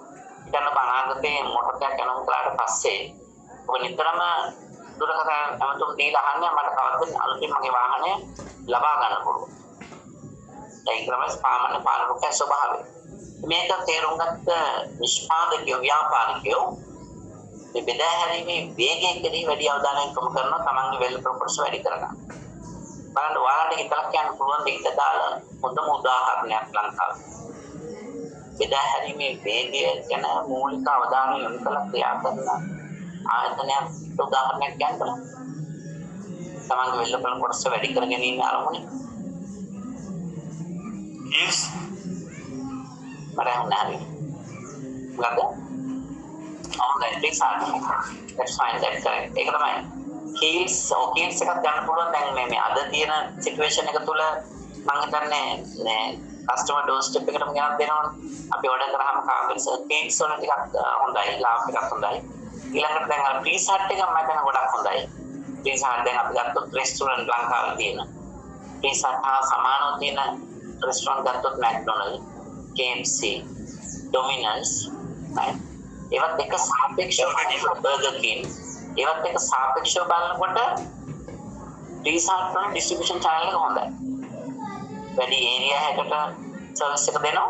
අනිත් එක යාළගේ ටයිම් එක ඩියුරේෂන් එක පුරාන් තරම් ලබා දෙන්න කියලා. එතකොට උත්සාහ කරන්නේ අයිට සාපේක්ෂව අනිත් සාපේක්ෂව කියන්නේ සාපේක්ෂව කොහොමද ලාභදායකත්වය වැඩි කරගන්නේ අනිත් තරම් කරන්නේ සාපේක්ෂව පීසා එක හැකියාවක් තියෙනවා McDonald, KFC, Domino's, Burger King ඒවට සාපේක්ෂව focus කරන්නේ delivery time එක හරහා delivery speed එක හරහා තමන්ගේ ලාභදායකත්වය වැඩි කරගන්න පාරිභෝගික සංඛ්‍යාව වැඩි කරගෙන යනවා. දැන් වර්තේනක පීසා රයිඩර්ස් කොහොමද පාර යන්නේ දැන් ඔය කෙනෙක් කම්මුණ තහලා බලන්න තමයි මිනිස්සේ ජීවිතය ගැන හිතන්න ඉතාමත් වේදින් ධාවන කරනවා. මොකද යාගේ ටාගට් එකක් තියෙනවා ඒ කස්ටමර් ඕඩර් කරලා within the time period 10 minutes 20 minutes යාගේ ටයිම් එකක් තියෙනවා. ඒ කාලය තුල පීස් එක ලබා දෙන්න මොකද පීස් එකේ ඉන්වර්ටි කාලයක් තිබුත් ඒකේ පොලිටිට බලපෑම. ඒකත් එක ප්‍රශ්නයක් අත්තරම ඩිලිවරි ටයිම් එක ගැන ගොඩාක් කන්සර්න් කරන්නේ පීස් එක ප්‍රොඩක්ට් කරලා වැඩි කාලයක් නිකන් තියන්න බෑ. ඒ පීස් එකේ ප්‍රොඩක්ට් එකේ පොලිටිට බලපෑමක් වෙන නිසා තමයි එයා උත්සාහ කරන්නේ කස්ටමර් ඩෝර් ස්ටෙප් එකට within short time period එක ඩිලිවරි කරන්න. දැන් මේ මම දැක්කා මේ ඩොමිනන්ස් කියලා කෙනෙක් නම් කරලා තිබුණා. ඒතරම ඩොමිනන්ස් මැනේජර් කෙනෙක්ගේ විමසීමක් කළා. යාළුවා මොකද්ද මේ ඩිලිවරි ටයිම් එක කෙරෙහි දක්වන අවධානය කියලා. ඒ සඳහන් කරා ඇත්තටම මේ එයාලගේ විශේෂත්වය තමයි ඩිලිවරි ගැරන්ටි එකක් දෙන්නේ. ඒකට පුළුවන් මෙන්න මේ දේවල් කතා කරන්න ආයතනෙක ඒ නියෝජිතෙක් හම්බුනහම එහෙම නැත්නම් ඒ සේල්ස් පර්සන් කෙනෙක් හම්බුනහම අහන්න පුළුවන් මොකද්ද කම්පියුටර් ඩයිමෙන්ෂන් එක ඩිලිවරි ටයිම් එක ફોකස් කරන්නේ නැත්නම් ෆ්ලෙක්සිබිලිටිද මේ චුට්ටක් මේව ගැන කතා කරන්න ඒවා සමහරට ඒ න්‍යායාත්මක වශයෙන් දන්නේ නැහැ නමුත් ඔයාලට ඒක ගැන තේරුම් කරලා දෙන්න පුළුවන් මම අහුව ඩිලිවරි ටයිම් ගැන කොහොමද ඩොමිනන්ස් කන්සර්න් කරන්නේ ඒ මැනේජර් කෙනෙක් කිව්වා එයාලගේ ඩිලිවරි ගැරන්ටි එකක් තියෙනවා කස්ටමර් ඕඩර් කරාට පස්සේ within 30 minutes එයාලා උත්සාහ කරනවා ඒ ප්‍රයිස් එක ලබා දෙන්න ඒ ඩිලිවරි ගැරන්ටි එක යටතේ හදිසියවත් 30 minutes වලට පෙර ලබා දෙන්න බැරි වුණොත් එයාලගේ ප්‍රොමෝෂන් එක තමයි ඒ ඕඩර් කර සම්පූර්ණම තොගය free of charge කස්ටමර්ට දෙනවා කියන්නේ. ඒ කියන්නේ within 30 minutes ඩිලිවරි කරන්න බැරි වුණොත්. ඒ විදිහට විවිධ ආයතන විවිධ ස්ට්‍රැටජි උපාය මාර්ග භාවිතා කරන තමන්ගේ බෙල්ලපොළ කොටස වැඩි කරගන්න. ඒ ලංකාවේ අපිට මේ ඩිලිවරි ටයිම් සම්බන්ධව ගන්න තියෙන උදාහරණ ගොඩක් අඩුයි. මොකද තාම දැන් මේ කාලෙන් චුට්ටක් මේ බොහෝ භාණ්ඩවලට ඩිලිවරි ටයිම්ස් ගැන අවධානය යොමු කරන තත්ත්වයට ඇවිල්ලා තියෙනවා. භාණ්ඩ කස්ටමර් ඩෝර් ස්ටෙප් වලට ගෙන ගන්න නිසා කොවිඩ් පස්සේ මත. නමුත් දැන් ලෝකෙ දියුණුවට වල් බොහෝ භාණ්ඩ ඇත්තටම මිනිස්සු ලබා ගන්නේ ඩිස්ට්‍රිබියුෂන් channel හරහා. එළවලු පළතුරු හැම දෙයක්ම බොහෝ වෙලාවට වාහන පවා යොදා ගන්නවා මෝටර් සයිකල් විතරක් නෙමෙයි. දැන් අපිත් ටිකක් ආහාර වගේ දේවල් ලබාගෙන ඉන්න මිනිස්සු මේ ඩිලිවරි channel එක භාවිත කරනවා. ඒතර බලන්න පුළුවන් තරම් හැකි ඉක්මනට අපි ඕඩර් කරේ එක කස්ටමර් අතට ලබා දෙන්න පුළුවන් නම් ඒ තුලින් වෙළවල කොටස වැඩි කරගන්න හේතුවක් වෙනවා. එහෙනම් මම හිතනවා ඔයාලට අවබෝධයක් තියෙනවා අපි ඊට වශයෙන් සාකච්ඡා කළා. competitive dimensions කියන්නේ මොනවද? ඒ dimensions වලට අදාළ කොහොමද ආයතනයක් ફોකස් කරන්නේ? ඒ තුලින් එයාලගේ වෙළඳපොළ කොටස වැඩි කරගන්න ක්‍රියාත්මක වෙන්නේ කොහොමද කියන්නේ. ඒතර විවිධ ආයතන වල ප්‍රායෝගිකව හිතන්න පුළුවන්. මේ විවිධ පැතිකඩයන් කෙරෙහි අවධානය යොමු කිරීම හරහා තමන්ගේ වෙළඳපොළ කොටස වැඩි කර ගැනීම කෙරෙහි ක්‍රියා කරලා තියෙනවා. පුළුවන් තරම් ප්‍රායෝගික උදාහරණ ගැන හිතන්න. එතකොට මේ ගැන පහසුවෙන් අවබෝධ කරගන්න පුළුවන්. දැන් කලින් වගේම ඩෙලිවරි ටයිම් ෆ්ලෙක්සිබිලිටි නම්‍යතාවය සහ බෙදා හැරීම් වේගයේ එකම ආරෝහිත සටහන් කරලා තියෙන හේතුව තමයි එකම භාණ්ඩයකට මේ පැතිකඩ දෙකම එකම මොහොතකදී ફોકસ කරන එක සංකීර්ණයි කියන්නේ. අර කොස්ට් සහ ක්වොලිටි වගේ. ෆ්ලෙක්සිබිලිටි කියන්නේ විවිධ වර්ගයන්ගේ නිෂ්පාදනය කරන්න යනකොට ඒක බලපෑමක් කරනවා ඩෙලිවරි ටයිම් එක අඩු වෙයි. නැත්නම් නියම කාලය තුල අපිට ප්‍රවාහනය කරන්න බැරි වෙනවා. ඩෙලිවරි ටයිම් එකට බලපෑමක් කරනවා. ඩෙලිවරි ටයිම් එක අඩු කරගන්න උත්සාහ කරනකොට ෆ්ලෙක්සිබිලිටි කියන එක තුල කන්සර්න් කිරීමේ හැකියාව අඩු වෙලා යනවා. ඒ නිසා තමයි මේ දෙකේ අතර කොන්ෆ්ලික්ට්ස් එකක් ගැටීමක් තියෙනවා. දැන් කෙනෙක්ට තර්කයක් ගන්න පුළුවන් එහෙනම් ප්‍රීසහත් කොහමද ෆ්ලෙක්සිබල් ඩෙලිවරි ටයිම් දෙකම කන්සර්න් කරන්න කියලා. අපි ප්‍රීසා වර්ග කීපයක් ඕඩර් කරනවා. එයාලා පුළුවන් තරම් කෙටි කාලයක් තුළ ඒක ලබා දෙන්න උත්සාහ කරනවා. හැබැයි එතනදී විශේෂත්වය තමයි ප්‍රීසා ආයතනයේ මේ ෆ්ලෙක්සිබිලිටි කියන එක ඇති කරන්නේ ඉතාමත් පහසු ක්‍රමවේදයක් තුළ. හැම ප්‍රීසා එකම ඒකේ බේස් එක රොටිය එක හා සමානයි. යටින් තියෙන රොටිය නමුත් ඒක දාන ටොපින්ස් උඩින් දාන ටොපින්ස් සරහා තමයි ඒකේ ෆ්ලේවර් එක වෙනස් කරන්නේ. චීස් දාලා චීස් ෆ්ලේවර්, වෙජිටබල් දාලා වෙජිටබල් ෆ්ලේවර්, ඊළඟට තාමනාරි දෙයක් එකතු කරලා මීට් ෆ්ලේවර් විදිහට ෆ්ලේවර් එක තුලින් තමයි ඒක වැරයිටි එක ඇති කරන්නේ. ඒ නිසා යාට කෙටි කාලයක් තුළ ඒ දේ කිරීමේ හැකියාව තියෙන නිසා උනන් ඒ කරුණු දෙක කෙරෙහිම එකට අවධානය යොමු කරන්න පුළුවන්. නමුත් සාමාන්‍ය තත්ත්වයේ එකම නිෂ්පාදිතයකට එකම මොහොතකදී සමාන ඩයිමෙන්ෂන්ස් එකට ફોકસ කරන්න බෑ. හැබැයි ආයතනයකට අවශ්‍ය නම් කොස්ට් එකයි ෆ්ලෙක්සිබිලිටි එකයි කන්සර්න් කරගන්න. කොස්ට් එකයි ඩෙලිවරි ටයිම් එකයි කන්සර්න් ගන්න පුළුවන්. ක්වොලිටි එකයි ෆ්ලෙක්සිබිලිටි එකයි කන්සර්න් කරලා. ඒ විදිහට එක ඩයිමෙන්ෂන් එකක් කියලා නෙමෙයි. ඩයිමෙන්ෂන්ස් කීපයක් වුණත් එකම මොහොතකදී ફોકસ කිරීමේ හැකියාවක් තියෙනවා. ඒක කාලීනව තමන් ආයතනයේ ගැලපෙන විදිහට ඒක වෙනස් කරන්නත් පුළුවන්. ඒ තුලින් උත්සාහ කරන්නේ තමන්ගේ නිෂ්පාදිතය සඳහා පුළුවන් තරම් මානසික ආකර්ෂණ ඇති කර ගැනීම හරහා වෙළඳපොළ කොටස වැඩි කරගන්න. එහෙනම් අපි ඊළඟට බලමු මේ කොටසෙන් පස්සේ මම අද දේශනාව අවසන් කරන්න. තව පොඩි වෙලාවක් අපි ගන්නෙ. ඊළඟට බලමු කොහොමද computer dimensions operational strategy එකත් එක්ක සම්බන්ධ වෙන්නේ කියලා. ඒක ඉතාමත් වැදගත්. මොකද strategy අපි වෙනම සාකච්ඡා කරගෙන ආවේ.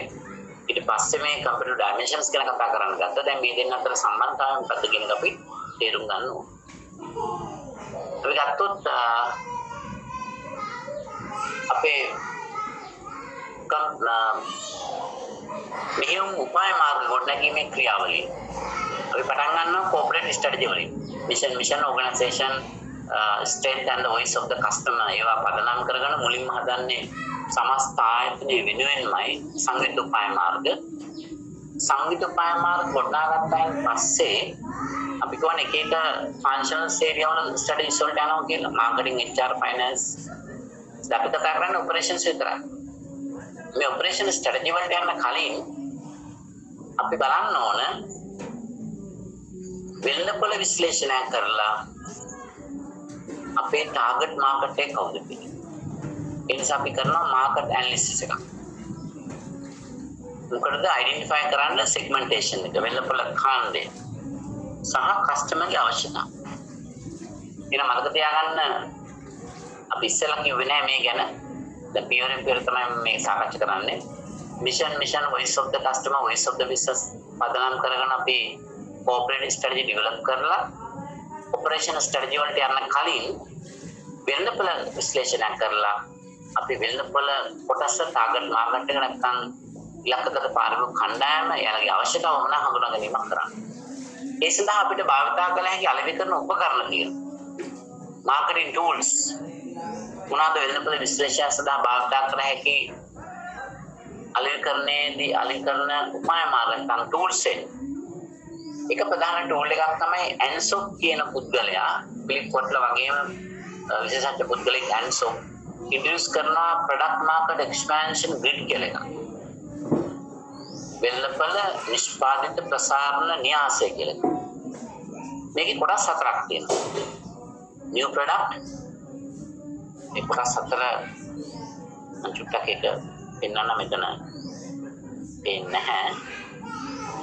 සයිට් එකේ කලර් වෙනස් වුණා විතර මේක මම හදන්නම්.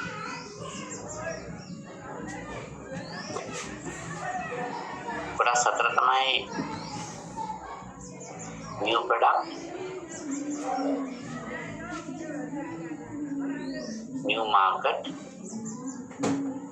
new product, existing market, existing product, existing market. මේ විදිහට බලන්න දැන් ඔයාලට ඒක දකින්න පුළුවන්. නැවත අපෝ පෙන්නන්න. යාවි.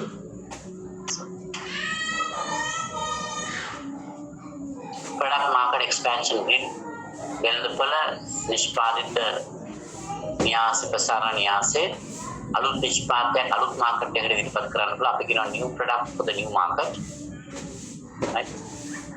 new product for the existing market. අලුත් වෙළඳපොළකට පවතින භාණ්ඩ ඉදිරිපත් කරන්න පුළුවන්. existing product new market පවතින භාණ්ඩ අලුත් වෙළඳපොළකට ඉදිරිපත් කරන්න පුළුවන්. ඊළඟ existing product for the existing market පවතින භාණ්ඩ පවතින වෙළඳපොළකට ඉදිරිපත් කරන්න. ඔය විදිහට segment හතරක් අපිට තියෙනවා. මේ වගේ අපි මාකට් ඇනලිසිස් එකක් කරලා අපි මොන මාකට් සෙග්මන්ට් එකකටද යන්නේ කියන එක අයිඩෙන්ටිෆයි කරගන්නවා. ඒකේ කස්ටමර්ගේ අවශ්‍යතාව මොනවද කියලා හඳුනගන්න. එහෙම නැතුව අපිට කැමති ඕන ඩයිමන්ෂන් එකක් තෝරගන්න බෑ. ඩයිමන්ෂන් එක ඇත්තටම අපි ඉස්සෙල්ලා කිව්වා කම්පියුටර් ඩයිමන්ෂන් එක මොකක්ද කියලා තීරණය වෙන්නේ අපේ ටාගට් මාකට් එක අනුව.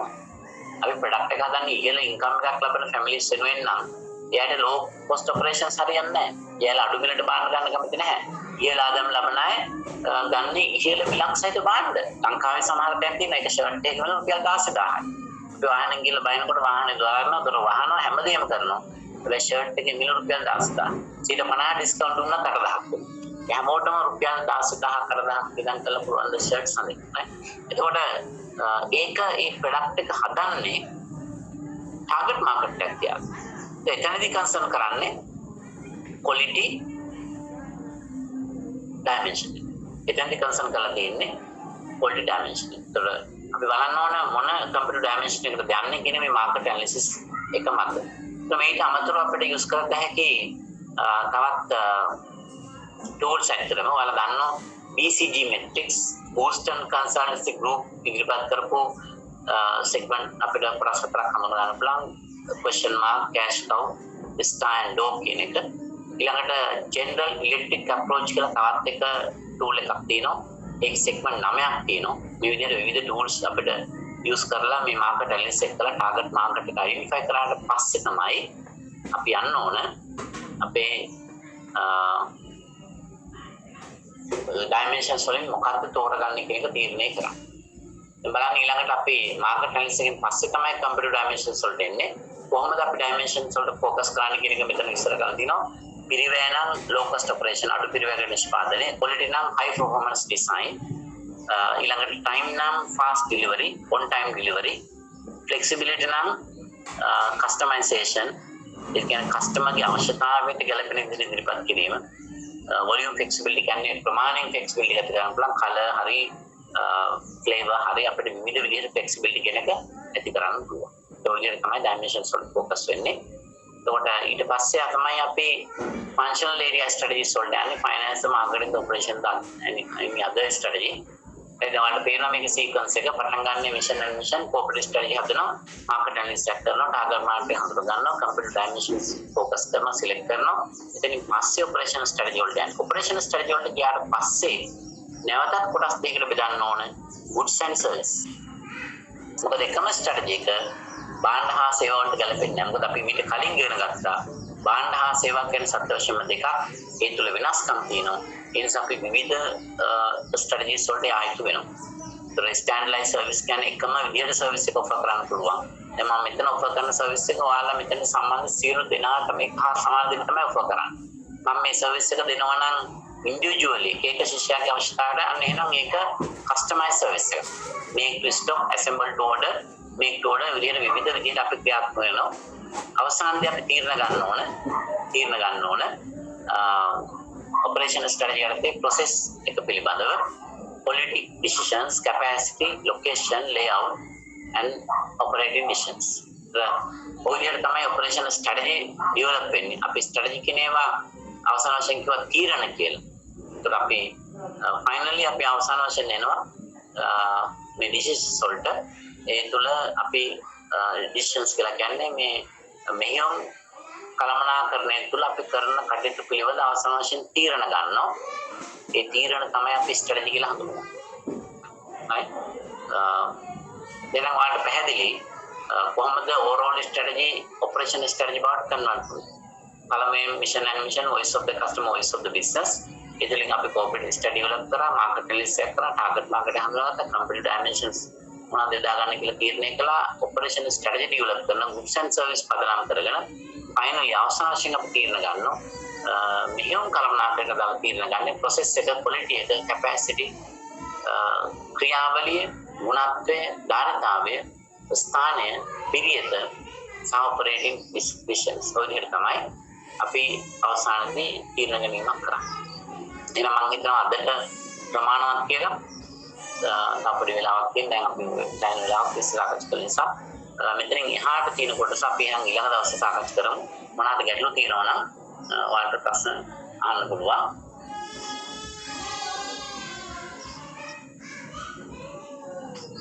පොඩ්ඩක් හිමීට ගියා නම් හොඳයි නේද සර්? ආවා කියන්නේ මේ දේශනේ මේක වැඩිද?